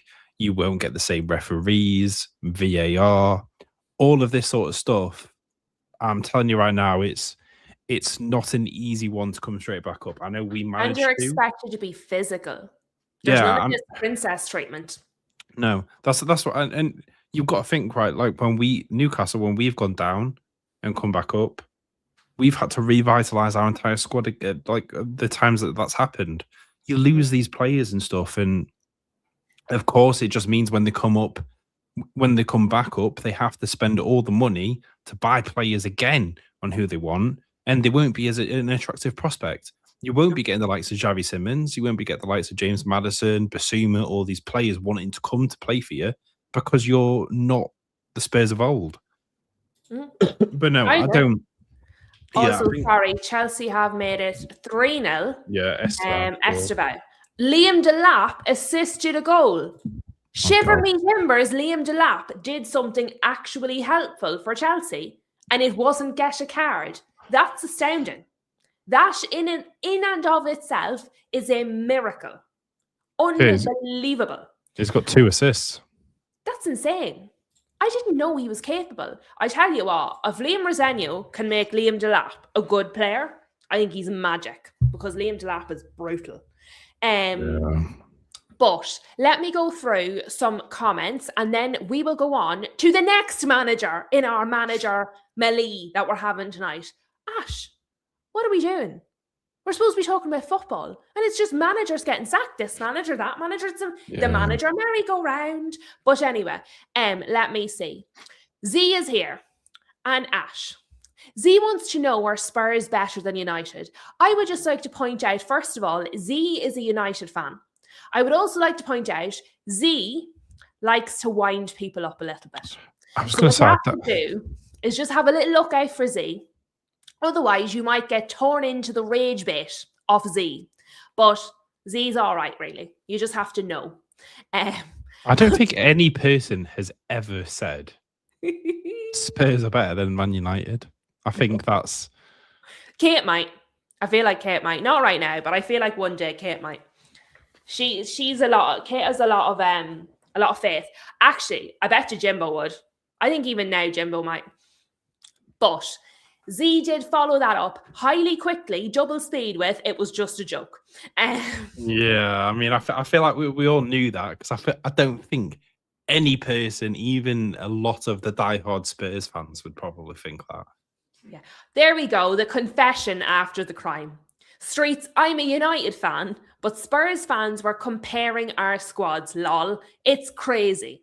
So, she was rage baiting the Spurs fans, but they're not here tonight. Let me see. Wills decided to rage bait back a little bit. Only in finals, apparently. Only in one specific final ever. No, I'm not gonna lie.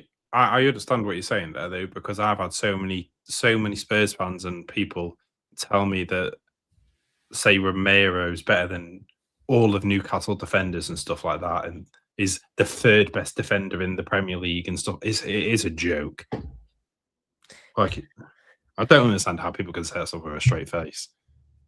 Wills, they're wasting this opportunity. Not many times in history have Spurs been this relevant, and they're taking it for granted. Hey, to be fair, they could get a trophy. It just might be the championship one when they come back up. Dave Boy says, I was there for the United game. £7.60 for a pint. I thought I was in corporate. I was waiting for my prawn sandwich. Yeah, but the pints are cool. They fill up from the bottom. Do they? That's what. Yeah. Oh my god! Have you not seen them? The fancy stadium. They've got these like cups that you put on the thing, and like the pints fill up from the bottom of the glass. Oh, that is fancy. Yeah, that's what I say. It's bougie. Very fancy. It's a very bougie place. A bougie establishment. Wouldn't know about them. I'm not fancy enough for them. They don't let me in. I'm the kind of person them fancy places stop at the door. Sorry, miss, we're full tonight. Sachin says, and I'm not sure if this is rage bait. I can't remember who Sachin supports. Sachin might be a City fan. I can't remember. Sachin will have to remind me. LFC Aaron is in the house. Welcome, welcome, friend. But Sachin says, I'm still baffled that no club is run as well as City in this country after 18 years since the takeover. And I can't remember, is Sachin a City fan or is Sachin rage baiting me? And I can't tell. I can't tell. Sachin, you'll have to let us know. Are you winding us up? Or are he's a Middlesbrough. I did know that. Sachin told us that. Because when we were talking about Michael Carrick before, Sachin was saying... Yeah, he was there. Yeah. Ash, how did you let me forget that? Remembering things is your job. Chaos is my job. Me being ill, I'll tell you what, I forgot absolutely everything. Like, I think you're I'm doing quite absolutely. well considering how not well Nah. you've been. I am not even joking. I can't hear a single thing out of my left ear, so I'm very happy that all the videos you've played have been like dual audio. Because if you get some videos that just comes out of one ear. If it comes out my left ear, I ain't hearing shit. It's not been the one. Well, I've never been accused of being too quiet, so hopefully so far you've heard everything. Yeah, it's fine. Let me see. Everyone's having a wee chat in here. Lumen and Sachin are having a chat. This was for the win record of Tudor. I'm just going to call him Tudor from now on. Tudor Cinema God Club. love him. Sachin is saying, okay, Sachin is so fair. Honestly, Sachin is such a great element to have in the chat because does try and be more fair than us. But he says he's actually a good coach. Juve were trash in this run of form. So I it is get that. good to have the other side because we weren't given it. So I'm glad somebody did. So well done to Sachin. I get that, but I heavily disagree with that because if he was a good coach, it wouldn't be just an interim period. There would be clubs that would want to get him. He is not. The reason why he is a manager that is not in a job is because he is not a great coach. Well, Sachin followed this up with more comments. So these are all kind of in a string. It would be good, but there's another one. And Tudor will improve the football, which I assume is the primary reason for the appointment. I don't watch Juventus to know, so I can't disprove any of this because I genuinely have no idea. I think when I was looking at him, I think he typically does a three at the back system, which I despise. And me too. I know Spurs probably does a lot more counter-attacking football, and maybe it might help them if they do more wingers. But to be fair, I did see quite a few people saying they thought Amram would suit Spurs, and he plays a three at the back.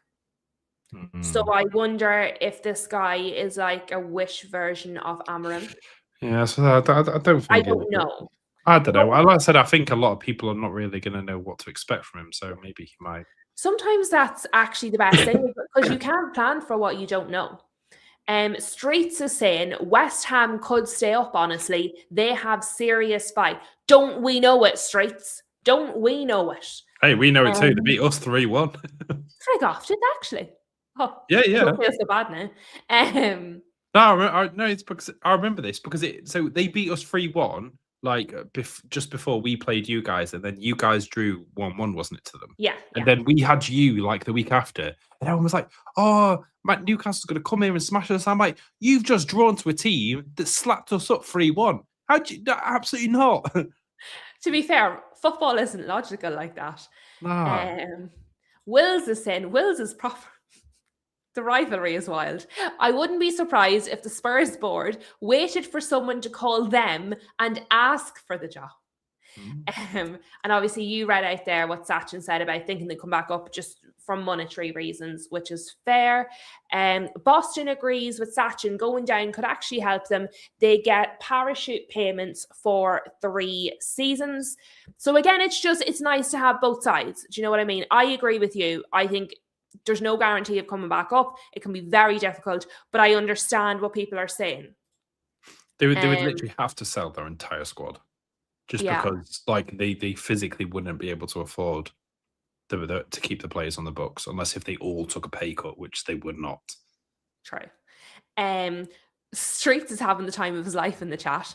So he says, Spurs might be cooked. Sorry, Spurs fans, but I need that in my veins.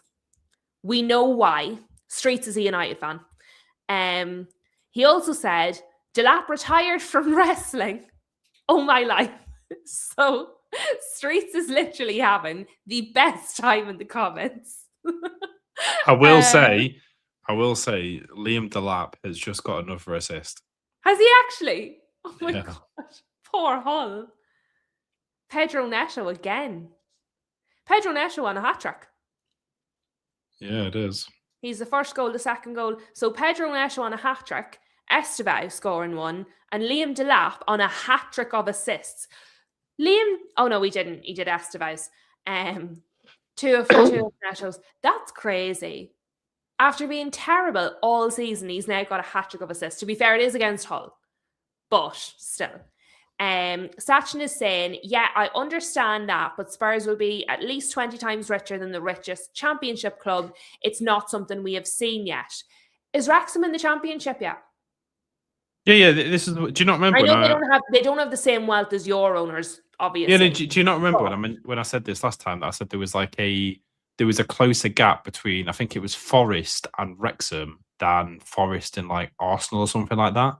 Because Wrexham was like Wrexham was like 9th or something in the championship at the time. I think everyone just forgets how far Wrexham's like actually came since then. They're a very good club. Huge is in the house. Huge's first comment was, Delap has been shit in this game too. I'm not sure if Huge would like to review that statement because it was a few minutes ago, but we'll see because he might stick to that gun.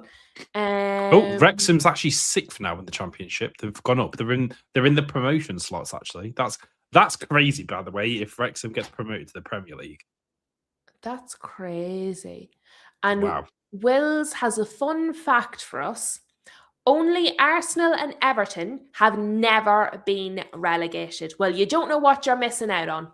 As I said, Aaron is in the house. Nice to see you. Nice. It took me thinking they were League Two. Is that what you said, Wills, at the time? You thought Wrexham was in League Two? Yeah, he said that on that stream when we were talking about it. I remember there's a reason. Let me see.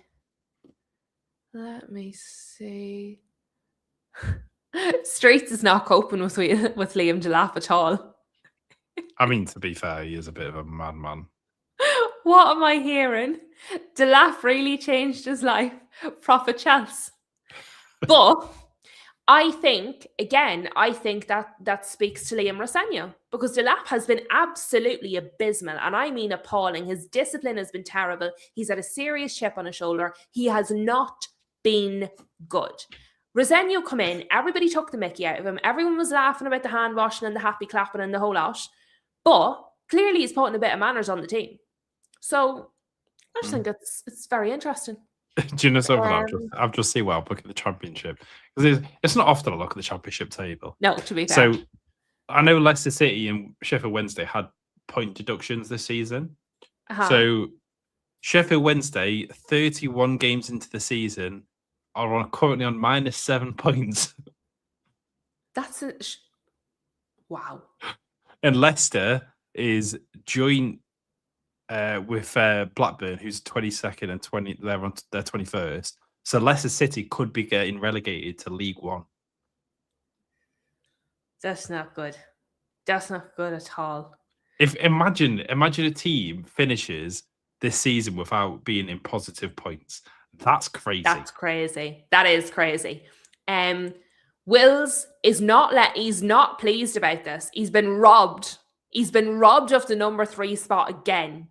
Do you know who's robbed it? I guarantee it's Streets. I'm about to check this because I guarantee it's Streets. Flossie's number 1. Dave Boy is number 2. Nathan is number 3. Wills is number 4. Streets is only 5th. I don't understand how that. I feel like, and Flossie is 225 points. Aaron is asking the question, do I do watch-alongs? I do not at present. The reason I do not at present is my TV is not only not in this room, it's an entirely different floor of my house. But I have in front of me a wall. There's a blank wall here. And I have said that at some point, so for those that don't know, I run a clothes shop. So over here I have a blank wall, but I've also got numerous clothes rails and boxes of hangers and clothes and out of season stock. So when I move those, I'm going to put a TV screen on that wall and I am going to do watch-alongs because I feel like watch-alongs would be the biggest fun ever. Imagine, I would have to be so careful because I word vomit and then afterwards I'm like, oh no, I shouldn't have said that. But imagine how much fun that would be. So I don't right now, but it is in my plan. I reckon definitely, if not by the end of this season, definitely in time for the start of next season, I'm going to be doing watch-alongs 100% because I'm so excited at the thought of it. Genuinely love my life. But Ash, we don't have time to stop. On to the next one. Yeah, do you know what? The lads are here. Let's talk about... No, we'll do this first. Sorry, keep changing my own mind. I can't cope with myself. So let's look at this. Now, the reason I want to do this next is it's only going to take a few minutes. And then we are going to do, Wills, we're going to do an Arsenal segment. But first of all, this. I don't know if this matters. But obviously, Sunderland have been doing exceptionally well this season. Much, much, much, much better than anybody expected. And it has been more or less sustained throughout the season. I don't know how important or not important it is that this man is not going to be there. So I just wanted to throw it out to the people. Do we think it's going to matter? Do we think they're going to drop off? It looks like good succession planning based on what I'm reading, but I don't know. So I'm going to read it out to the people and then you can let me know what you think. Obviously, it's our wee pal Keith Downey. He's not normally talking about these, but here he is. Kristen Speakman has left Sunderland after 5 years at the club. The Sunderland sporting director has played an immense role in helping the club back to the Premier League from the English football's third tier.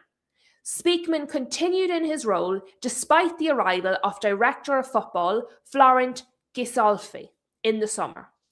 But the club have decided to continue with solely the Frenchman.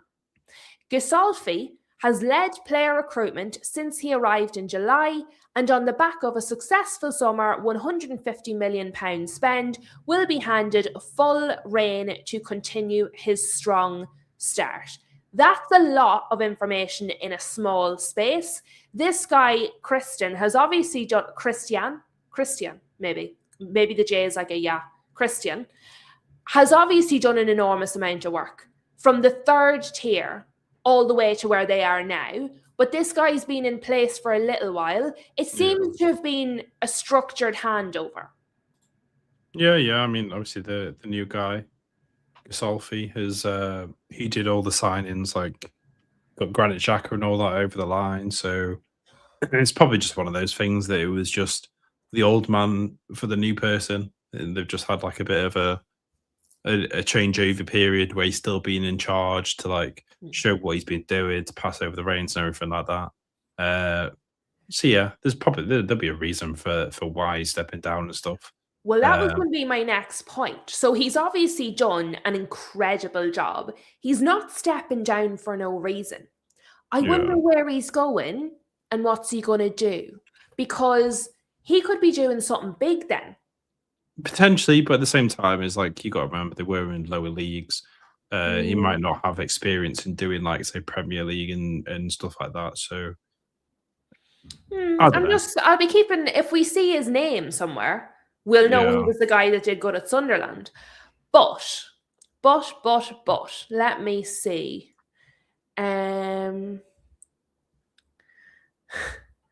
Dave Boy says number 2, and I was off on the rigs for 2 weeks. Part-timers, Lou. To be fair, those rankings are for just this stream. So we'll just slow the roll a wee bit. But Will's Dave with the dagger. Love it. Wills is suddenly not excited about the Arsenal segment. He's realised a United fan and a Newcastle fan are running the Arsenal segment. Probably not going to be that good. Jay is saying he reckons Sunderland will be okay. And Sachin says they'll be fine. They did an extremely good window and are planning to integrate Xhaka into management. Once he stops harassing the fans, that could be a good move. Jay says they will be more fine than Spurs. Fair enough. Okay, I love this because Sachin's telling us things I didn't know. Xhaka wants to be a manager in a few years. It was part of the pull for him to come to Sunderland that they were going to integrate him into their managerial coaching system. So that's actually really interesting. Wilson, Christian here got them to the Prem and then left. It's quite strange. But look, it could be imposter syndrome, kind of what you're talking about there, Ash. He's used to the lower leagues, not the big boys. I reckon he could be going to a bigger role elsewhere, maybe at a more prominent club that's likely to stay in the Premier League. Maybe he's going, Christian obviously is not an English name. Maybe he's going to his native country. I don't know, but it's an unusual one because he's obviously, I would imagine, got a pay increase. But we'll just be watching to see where he goes next. But let me see. What else? Wills is going to get his earplugs, but he's going to stay in the chat, which is all that matters. Boston agrees it's very strange. Let me see. Okay, so we are now on to the Arsenal segment. I'm just figuring out which tab I want to start with. So let's go from here and then we'll just work our way across. So, Ash, I held out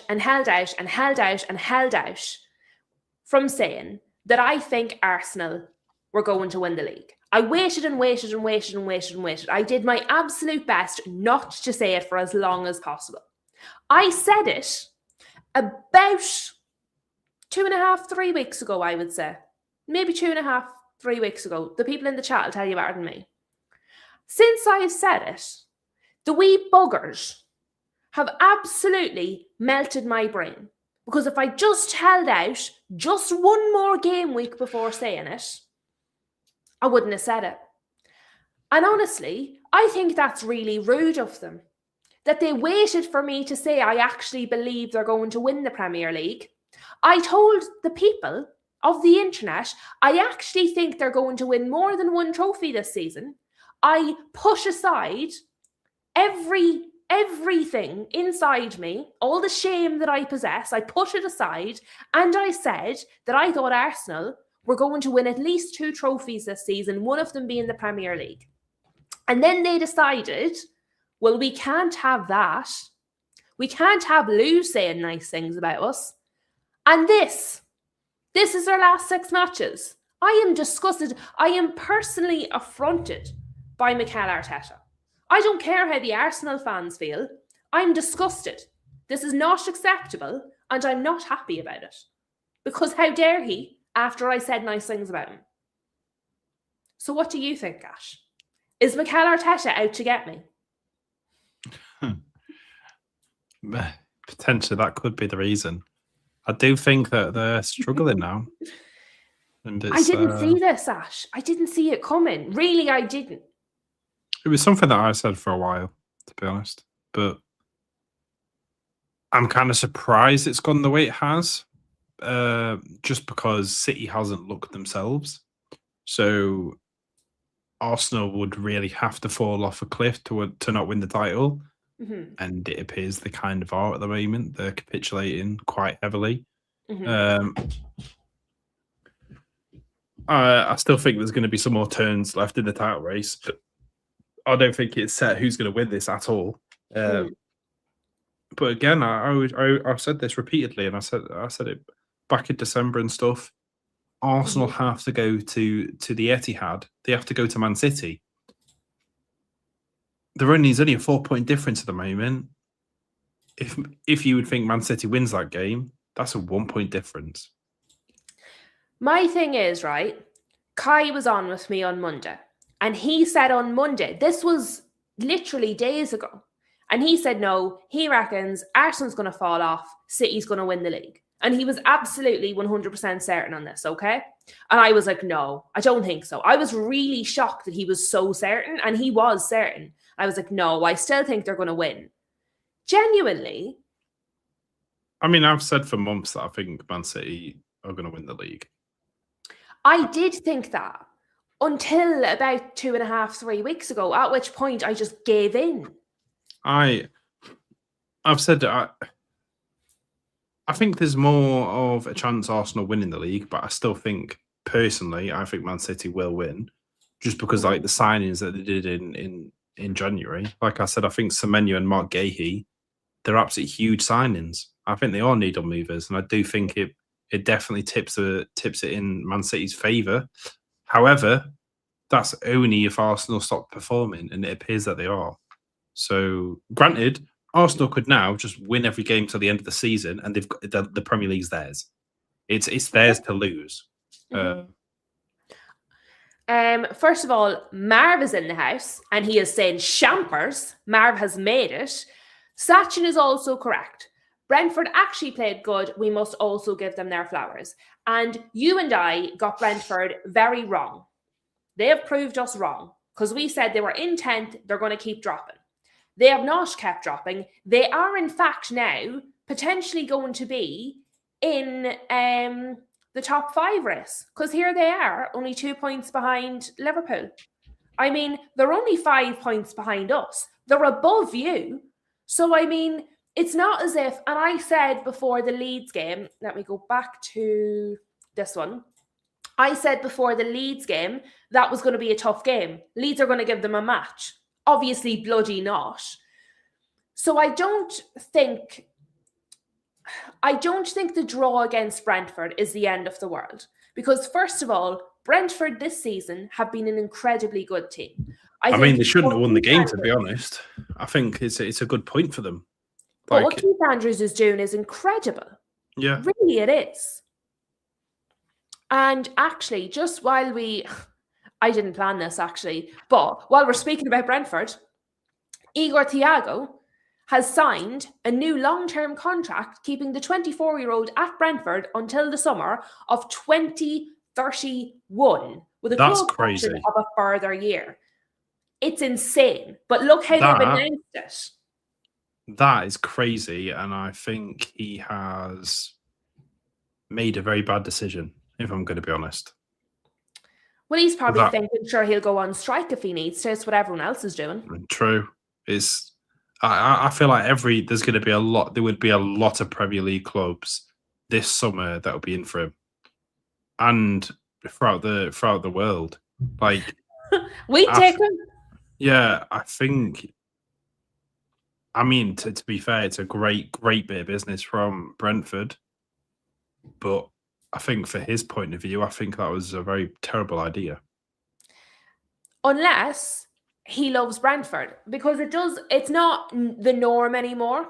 But there are some players, because I saw the quotes from Jamie Vardy about Leicester, you know, that when they were being relegated, that there was a big team in for him. It was a manager he knew. They offered him big money, and he never spoke to that manager ever again, because he said, well, it's more than football. It's loyalty. They stood by me when, you know, I needed it. I'm going to be loyal to them. Some players, it's not usual, but some players do still have that loyalty, because Igor Thiago, his first season at Brentford was woeful. He had a really bad injury. He had a woeful, really dreadful season. They stood by him. They believed in him. And now he's having this season. So maybe he feels a loyalty to them because they stood by him. It might be about more than money. Doesn't sound like footballers. But sometimes there's an anomaly. Sometimes. I mean, maybe, yeah. There's an anomaly. It depends, I guess, what he's in for, because I don't see Brentford winning trophies, to be honest. Like, but I could have seen them finishing above 10th. Still time in the season. But there's a chance they're going to be in the Europa League. A good chance they're going to be in the Europa League. Yeah. They're definitely. They're up there. They've got points on the board. To be fair, I love Brentford's official announcement as well. We are delighted to confirm the top scorer, Igor Thiago, has put pen to paper on a new 5.5-year contract with the club option of a further deal. But I love that top scorer. Let's just not forget about that. Our main man. And I just feel like there's a bit of love at the minute. It might turn out to be a terrible decision on his part, but I don't know. I just, like, if I'm them, I'm delighted. As a United fan, I'm disappointed, because genuinely would have loved him. He's been so good. I suppose, though, because he had a really bad season and now a really good season, you would want to see a third season. Yeah. You know? Yeah, so but I found it very, very interesting. But never mind that. Back to Arsenal. It was just because I knew I had that there. But let's go to the... Oh, yeah. I thought this was a little bit funny. Someone should tell them they're in a title race. It just made me laugh. Just salt. Salt everywhere. But Statman Dave, who I believe is a United fan, Arsenal have dropped points in the majority, which, to be fair, it's 4 out of 7. The majority makes it sound enormous. It makes it sound like it's really dreadful. 4 out of 7, slightly over half of their Premier League games since the turn of the year. Surely they aren't going to let this one sleep. Now, first of all, I think factually this is correct. They have dropped points in 4 out of 7, which is a majority of their Premier League games since the turn of the year. However, I think it's a very good example of how phrasing and how you frame a fact is very important, because you can make things sound a lot worse than they actually are. Because when we look at the one I had before, which had the results and the win-loss draw, they have dropped points. I don't think it's dramatic as this makes it sound. Do you? You look pleased. I think it is quite bad, 4 out of 7. Like, I know saying the majority is, yeah, it probably makes it sound higher. But to be honest, 4 out of 7 for title challenge, probably going to be winning the Premier League. That is a really bad set of form. They've got to turn that around. They've got to. See, to me, the reason that I think it sounds really bad, because what they say there is drop points, which is obviously draws and losses. Yeah. But I just think immediately when I hear dropped points majority, I'm like, they're losing 6 out of 7 matches. Mentally, that's where my brain goes. I understand the facts of it, but that's mentally, when I read that sentence, that's where my brain goes with it. I get that. Well, I think it depends on also what you think is losing points, because I would say them going 0-0 to Liverpool isn't really dropping points. I would say not losing to Liverpool is a good thing to be. It's all about whether you think they're going to win or draw a game, really. Yeah. Forest 0-0. That I think is dropping points. They should have won Forest that. that's going on to their 4th manager. Exactly. Yeah, they should have won points. That. The Brentford game, if anything, I think that's actually not dropping points. I think that's a point game, because they should have bloody lost that game. And they did, like, Brentford are playing so well. Yeah, so if anything, that's the other way around, because it's not a drop point. It's actually a point game. Mm-hmm. So yeah, I wouldn't look at it like that. You got to look at it about game by game. Should they have won the game? Shouldn't they? Mm-hmm.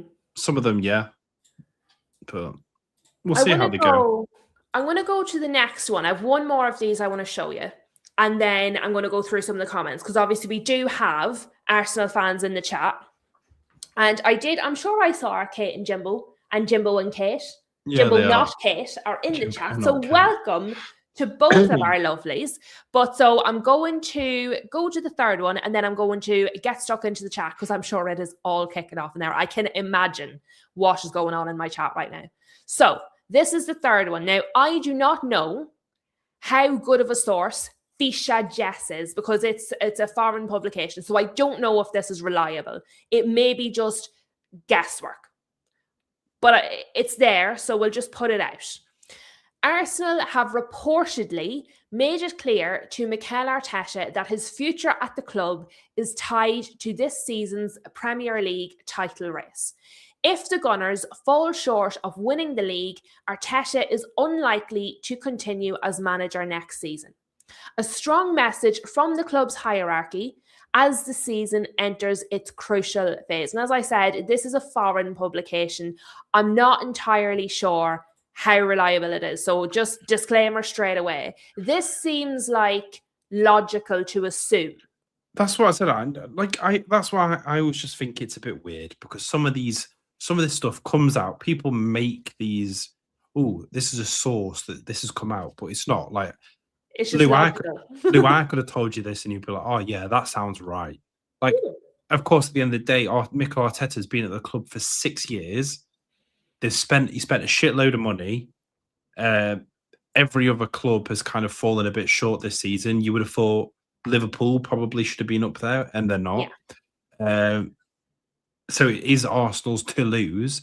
Granted, I think Arteta and a lot of fans will probably say should be sacked this season if he doesn't win this. Yeah. However, I think even a lot of the people who were, I suppose, considered Arteta inners would probably maybe go, right, okay.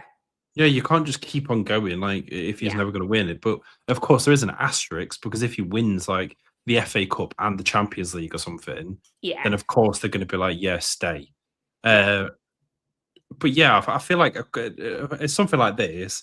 Complete bollocks of source. Anyone could have said this, and it's like you would think it's true. Yeah. Well, that was my thinking. thinking. Yeah, it's just logical thinking. Let's get into the chats because there's a heap of them here, so I'm going to run through them. Obviously, then we have the FA Cup. So we will have, if my dates are correct, Ash, we'll actually have another live stream between now and when the Premier League reconvenes, because the next Premier League matches are when? It's not for another week because there's the Champions League's next midweek.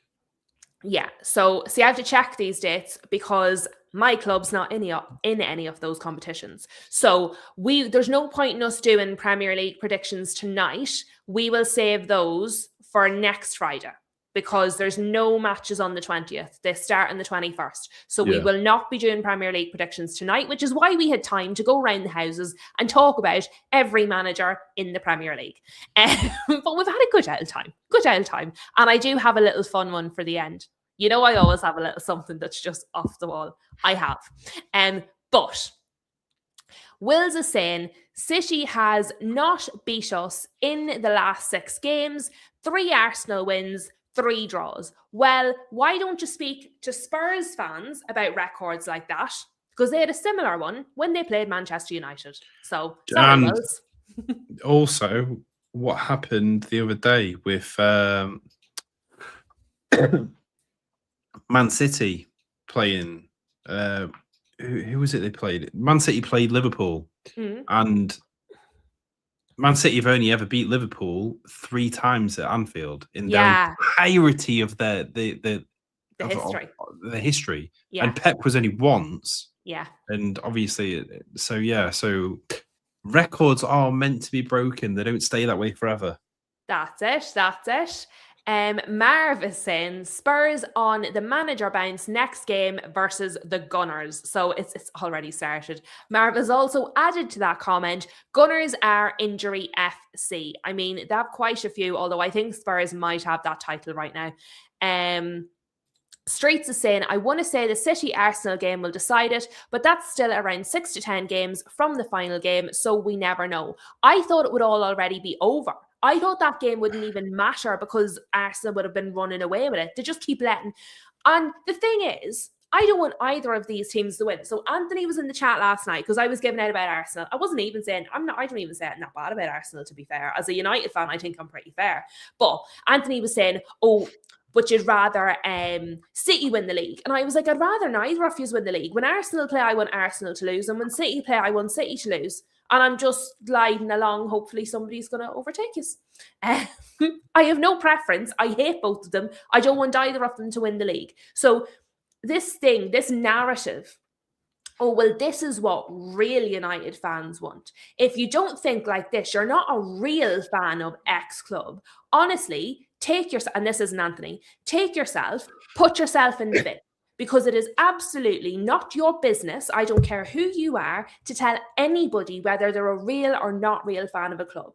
Get yourself off. Get some therapy if you actually think you have the right to tell people that. Who the hell do you think you are?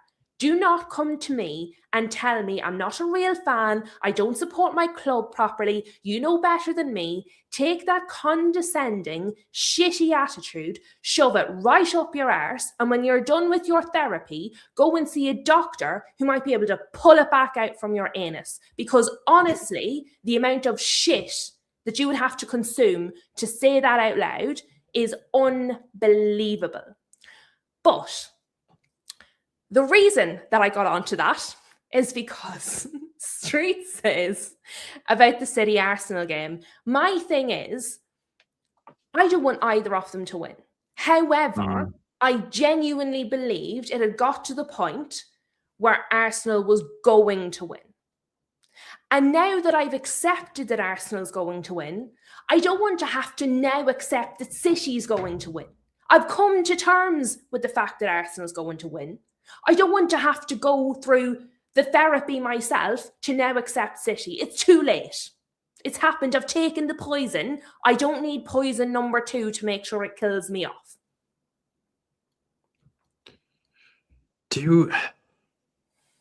I personally think that game will decide it, though. I thought it would already be decided, but now it looks like it won't be. That game genuinely could be the decider now. But I only think it's going to be the decider. Depends on what happens in the Carabao Cup final, because the Carabao Cup final is, I think, 2 weeks before this game.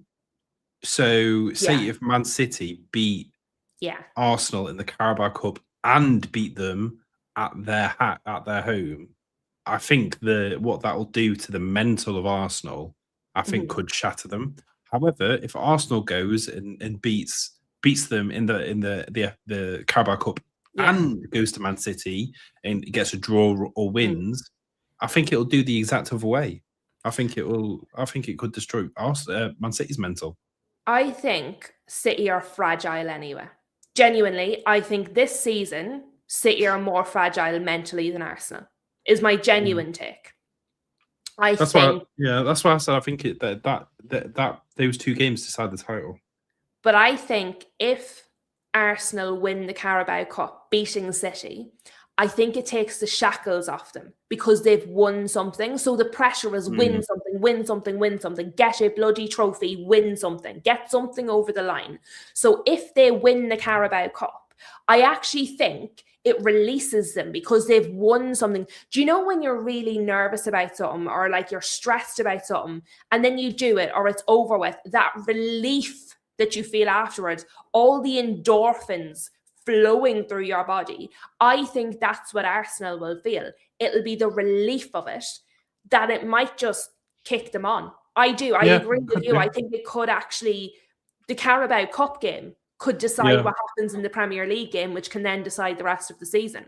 That's kind of where I sit. Yeah.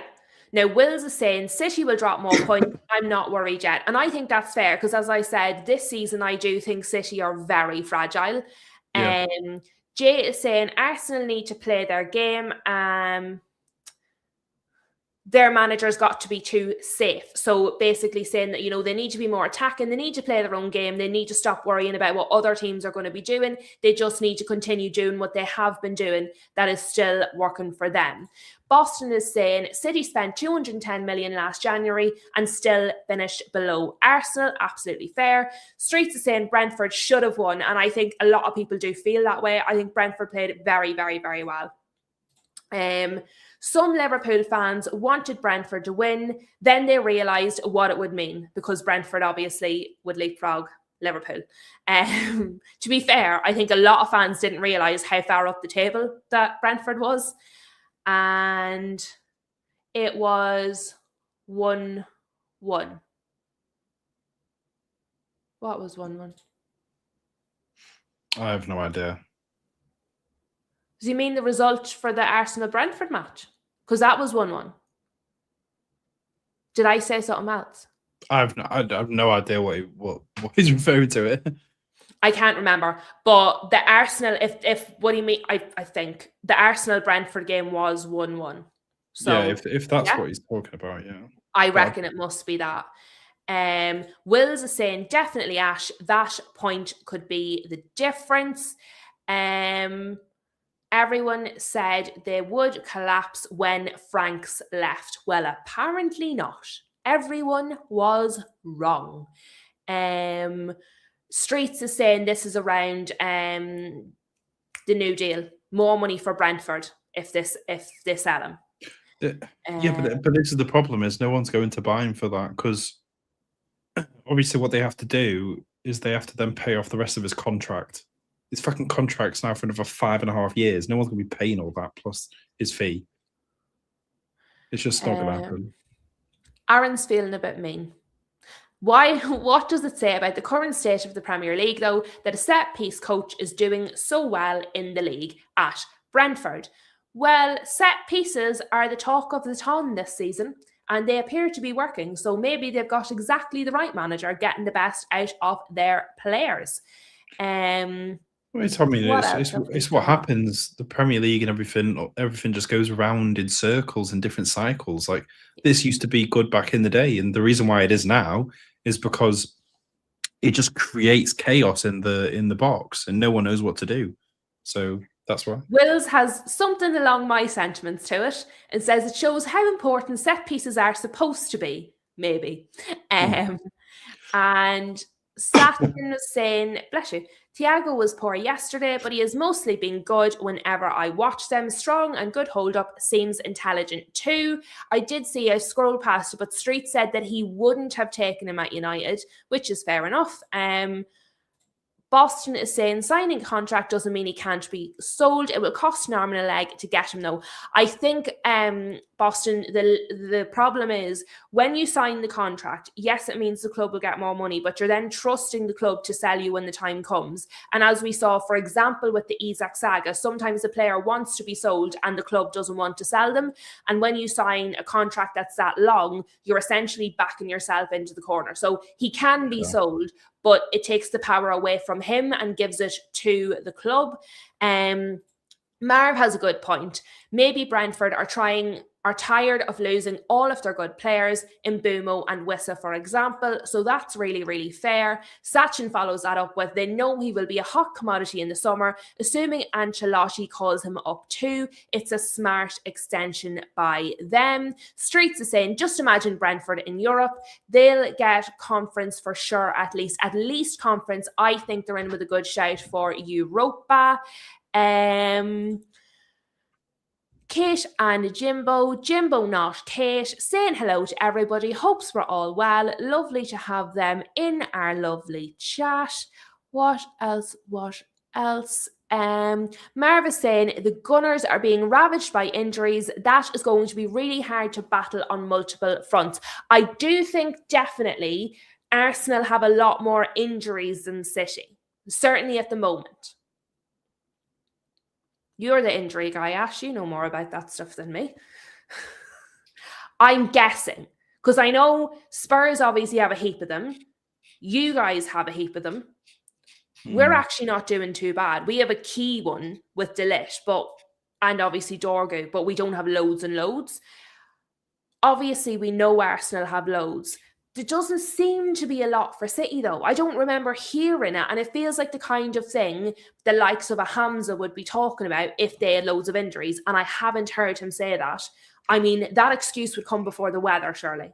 So City currently have 4, Arsenal have 5. Which players does City have out? Like, are they key players for Arsenal, fringe players for City, or... I can have a look now. So I'm just curious because I haven't heard about it much. Saka's got a hip injury, Odegaard muscle injury, Trossard muscle, Max Dowman ankle, Marino foot. I was going to say I think Marino's out for a while. I saw him the other day on X talking about him being out. Man City, they got Savino, Kovacic, Gvardiol, and Doku. That doesn't seem... The injuries... Now, I don't know, because obviously I don't know them in depth, but I don't... Does that sound more serious for Arsenal, or do you think it's much of a muchness? It's about the same, to be fair. Like, I'd say that... I mean, obviously, Saka, you would say is probably the biggest one out of them all. And Odegaard, actually. Saka and Odegaard. I don't know. I think Arsenal are better without Odegaard sometimes. He's not been very good. Yeah, but I mean, you get Eze in that position, who I mean also hasn't really been doing much in the world. Like that's true too. But I mean, to be fair, for Man City, you would say the main ones are Doku and Gvardiol. I would say. Oh God, I don't know. To be fair, they both got some key players that are out, but obviously Arsenal's got the likes of Madueke that can play that position. Who obviously got the goal against Brentford. So, That'll be interesting to see because Arsenal have had a lot of injuries before this point. So that'll be interesting to see how that plays out. Will they get more? Well, the thing is, Arsenal have the squad depth, which is the thing. Yeah. They've like everyone knows, like their entire squad is just crazy. Like they've invested like a lot of money across the entirety of the team, which is why they're in the position they're in. Boston says Wrexham are through to the next round. Yeah, both of those matches are now over. Wills is saying long season made the gap for moments like this. We were 4 points away a few weeks ago. That's a really good point. That's a really good point. The reason that it's obviously not, they just wanted to win by the most points, but I mean, they created this massive gap so that if they have a little bit of a blip, or because nobody wins all their games. Nobody takes all of 100% of the points. They were always going to drop points between January and the summer. The aim is to drop less than City, which is fair. So I think that's a good point. The reason they had the gap. And I said this maybe last week or the week before, 1 or 2 matches wouldn't worry me. It's when it continues. It's when it's 6 matches. It's when it's 8 matches. It's when it's not just a blip and it becomes form. When it goes from being a blip to being form, that's when I would worry. That's probably where I would be at. That's why I said you've all got to take the context of who it was against. So that's why, like, we take like the points being dropped to say Forest. That's a bit more worrying. But yeah, they like I said, the title race is in Arsenal's hands. It is. Yeah, it's still theirs. I do think it's not that I'd be more concerned for them, but I'm less confident for them than I was 2 weeks ago. Because I had gotten very confident on their behalf, and now I'm like, oh, okay. Yeah. Not so much. That I didn't expect. What else have we got? Wills is saying, I remember having this conversation after the United loss. It's part of the race. And that's the thing. See United, we can turn up just whenever. See with us. Who knows? Streets is saying Arteta must. I think this is when we were reading out that the Premier League is tied to his job. Sachin is saying that's pretty known. So kind of what you're saying, you don't need to have a source to be able to say that. Yeah. You just have to be able to, use your brain. Flossie's dogs are not pleased about the lack of walk, which means we are due to finish up soon. We have been live for 2 hours and 20 minutes. So we're going to finish these comments. I'm going to show you one more little thing that's just a fun one. And then we are going to go. Let me see. Marv. Oh, I don't know if I want to read this. Hold on. Arsenal has improved so much under Arteta, and is it honestly his fault if they bottle it this year? After all the injuries, at what point do you not look to the players to be at fault? I think after 7 years, you stop looking at the players and you look at the manager. So I would say the point is 7 years for me. Yeah, I wouldn't. I don't think Arsenal's had crazy amount of injuries compared to other teams as well. It's they've invested. I think. a lot Do you remember when we squad. looked at the minutes one, the one that you shared with us? You guys were top. I think they were third on that at that point. So I do think they've had injuries. However, I think with the depth of their squad and the fact that apparently all they were needing was a striker and they got a striker. For me, at some point, the guy in charge has to be in charge. Yes, the days lost to injuries, they are very similar to Man City. But yeah, like I said, I think it's all on Arteta at this point. It's he's created this squad. Everything's led up to this point. He needs to be able to show what it's worth. Otherwise, they're gonna have to go through another cycle of getting new players because all the players that they've got is old. They're all in like 26, 27. They're in the peak of their powers, you would say, I guess. So yeah, it's all on Arteta at the moment. Wills is saying, I was just going to say it's definitely not all being an Arteta. Now, I don't think everything has been Arteta's fault because obviously he can't control the injuries. He can't control if a player misses an open goal. He can't control Eze, who was fantastic and comes in and maybe doesn't quite hit the ground running. He can't control everything. However, he's the guy in charge, and after 7 years, it has to be on him. even if it's not all in his control, even if it's not all his fault, at some point, the buck has to stop with him. He is the manager. And I think years and years and years is enough. But I'm not an Arsenal fan. And let's face it, we already know United fans are impatient when it comes to managers. So maybe you shouldn't listen to the likes of me. And Kate says, Spurs have 14 injuries. Keep crying. Goobets, which obviously meant Gooners. And Jimbo has said, Gooners can't be injured FC because they're bottle job FC. So obviously things are getting quite heated in the chat. The thing is, right, then she follows it up with, come on City, which I'm also like, no, but I don't want them to win either. I'm like, I don't want either of them. There's two options and I don't want either of them is my problem. But let me see what else. Wills is fighting a lonely battle in here at the minute. Bless him. He's doing really well. Spurs aren't in a title race. He's just reminding Kate. It's easy to get injuries and then play crap. So Wills is coming out swinging, I think. Oh, that was my little rant about people who think they're better fans than other people for having a different opinion. Honestly, nothing grinds my gears as much as somebody being condescending. It's literally, if you could name one thing that I genuinely, really and truly, people being condescending. Who the hell do you think you are? You ill-educated buffoon.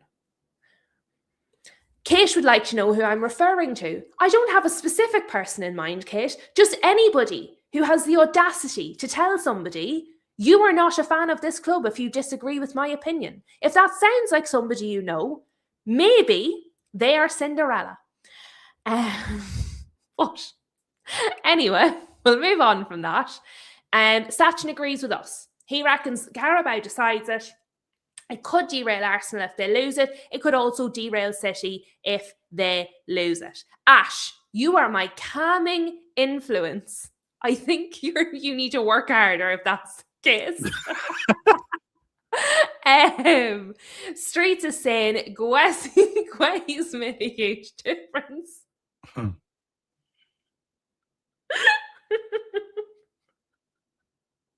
I don't even know what I said. I'm gonna have to listen back to it later. See, when I go, that's it.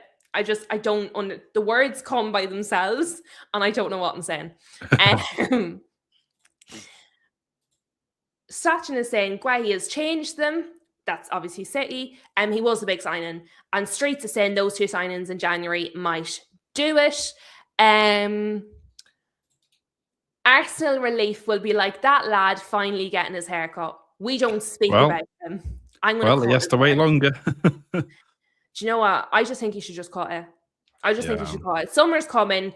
I think it was well-intentioned. I think, do you know those jokes? You have to know when the joke's over.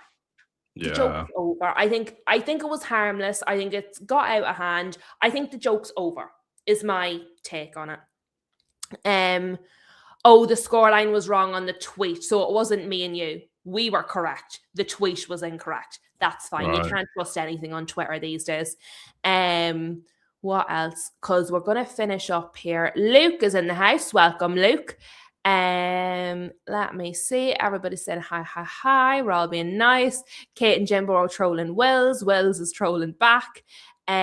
What about Mount? As far as I know, Mount is out again, as I understand it, but with him, it's hard to keep up with his many, many injuries. iNotes is here. This is why you stay live for 2 hours, because people just arrive. You never know when they're going to come in. What else? Dave Boy is saying Saka needs to get fit for the World Cup. Sod the Carabao? I'm assuming he's like I have no idea. Woolworths. obviously. Sod But- Wolsey. I have no idea. I'm assuming what Oh, he's... Dave's had a drink. Dave's always had a drink. Yeah. Dave's favourite pastime is having a drink. I'm assuming it's something to do with he cares about Saka for England and not for Arsenal, because Dave Boy's a United fan. So I'm assuming it's something along that. But what else have we got? They're all still fighting over the spots here. Wills is number 2. Not only is he not number 3, he's made it up to number 2 now. What else have we got? I don't want to miss anything important, but also we were going to be here for another 2 hours. Sam is in the house. Hello, Sam. The joke's never over when it comes to Spurs, says Jimbo. Oh dear. It is all kicking off in the chat. It is all kicking off. Woolwich. Woolwich, is that how you say that place, Ash? It's not Woolwich, obviously. It's Woolwich. Is that Woolwich. correct? See, I said it right. Like Sunderland. Woolwich, obviously. But, right, okay. Woolwich. Kate's amusing herself. She's having a great old time. But Ash, obviously, never mind Arsenal, never mind the title race, never mind the 20 million managers that have been sacked so far this season, never mind how they're picking their new managers out of a hat, clearly. This is what we really want to talk about. This is the important thing in football. And I think this is a wonderful idea. So just so you're aware, I expect you to think this is a wonderful idea. Not that I would ever tell you what to think, but you love it, okay? So, this. To celebrate the 100th anniversary of its league, the Japanese league has decided to remove match results that end in a draw. From now on, if a game ends level, a penalty shootout will take place to determine a winner. The team that wins the shootout will receive 2 points, while the losing side will still earn 1 point, because obviously they held to a draw to a point. Do we like it? I not only like it, I absolutely love it. When this season has already had more draws in January than last season and the season before, when people are talking about not competitive, too boring, blah, blah, blah, blah, blah, if they know they have to go to a penalty shootout, you can bet your bottom dollar they're going to start scoring. There'll be no more draws. I love it. I think we should do it tomorrow. I don't understand how it would look though. What do you mean? Like, well, you know how you get like a win, loss, and a draw. If they've Yeah. removed all draws, so you've either got wins or losses, but they're still do it giving on the 1 point. But they're They still do it giving on the 1 ice point. hockey table. Yeah, because they're giving 2 points and a 1 point. So what's that classed as? Is that classed as a win or a loss? I'm presuming it'd be a loss to the team who got the loss, but they'll get a 1 point. I'm That sure would- they still have a That draw would column. confuse me. It's excellent. Forget it. Look at you with your fact head on. Mr. Stat Head. Serious man. Confuse me. Don't getting- think about it rationally, okay? Use your heart. What does your heart tell you? The referees would hate it. VAR would hate it. No more draws in the Premier League. I think this is a sensational idea. I think we should absolutely do it. So it would just mean if you get a draw, you win the shootout, you get an extra point. Yeah. So you get a point each for the draw, and whoever wins the shootout gets an extra. I mean, I love it. I don't mind it. You just There would be no such thing as a boring match. They wouldn't exist anymore. I think it's a sensational idea. I love it. I personally, what I think actually, no, right, I've changed my mind. Scrap the penalty idea. I don't like that. What we're going to do, we're going to have keeper versus keeper. One keeper takes the ball for the halfway line. You've got to score against the other keeper, and then vice versa. They swap over, and then if both of the keepers score, they have a fighting match in the end. Whoever wins gets all 3 points. That's So you want to perfect. combine football and MMA? is what I'm Yes. hearing. You want to see men mud wrestling on the football pitch for points. Yeah. I think they already have that sport. I think I like this. I actually love this. The more I think about this, the more I love it. But Sachin agrees with me and thinks it's a fun idea. But Kate thinks it's a dreadful idea. I love it. Sachin says 1 extra point for winning the penalties. It's a good trade-off. Me and Sachin are on the same boat. Kate is not on our boat. She says she hates penalties and would have a heart attack. But Kate, it wouldn't be boring. It would not be boring. I know I don't like penalties either, but I love it. Although Aaron Ramsdale saved our last 3 penalties, God, they got us through the draw because of it. Is it? I mean, of course it is You've talked interesting. Kate round. Kate's on your side. Mud wrestling footballers. She's in for that. What else?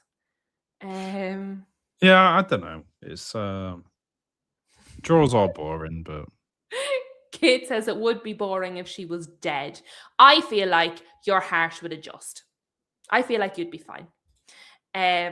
Jimbo but then again, it would does also not change know what's happening because Wills, I saw it. Where did he go? Wills got lost in the jokes, doesn't know what the plan is, and he took Jimbo down with him.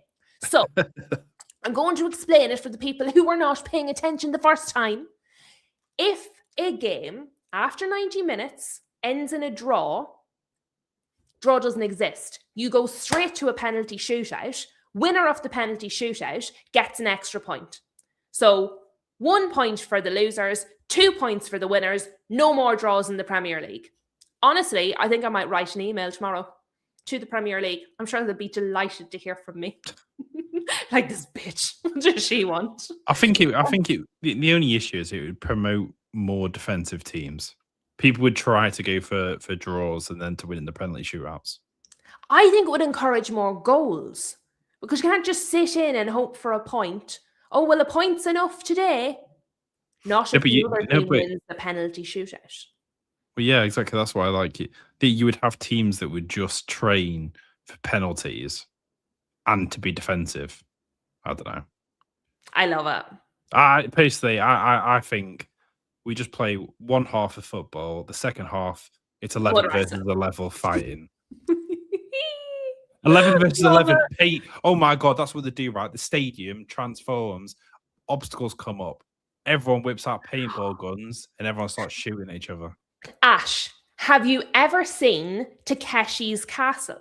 Absolutely. Yes, that's what we need. I am convinced that I would complete Takeshi's Castle. I've always been. No, I'd knock my glasses off. Oh, yeah, true. The little geezers that put the flipping mud on your face, that actually like creeped me out. That did. I had like nightmares as kids of that. It's such a good show. There we go. Kate's back on board. She loves Takeshi's Castle. So we have decided we will play 45 minutes of football, 45 minutes of Takeshi's Castle. Whoever gets out at the end must score a penalty or nil point. Or we do the thing where, you know, they have to do the bridge walk, you know, where they fire the flipping dodgeballs at. Yeah. That flipping dodgeball cannon is deadly, by the way. It's how fast the things to shoot the dodgeballs out. It's crazy. Wills wants to play darts. Basically, we just want a combo. One sport is not enough for us, and we need to shake things up. On that note, Wills agrees with you. The rope bridge looked tough as F. Oh, that's crazy. It is 2 hours and 38 minutes into the stream. I believe we have devolved into madness. We are certainly no longer speaking about football, and I think that's time that we end things there. Thank you all very much for being here. Thank you to Ash for attending from his sick bed. Thank you for all the chat, all the banter, all the crack, all the information. Smash a like if you forgot. Subscribe. And what is tomorrow? Tomorrow's Saturday. I won't be live tomorrow because it's Saturday. I will likely be live on Sunday around 12:30. We'll see what's happening. Hopefully there'll be a bit more drama obviously, because we love it. Not with my club, with all your clubs. But have a good one, folks. Enjoy your evening and have a very, very lovely weekend. Thank you for being here.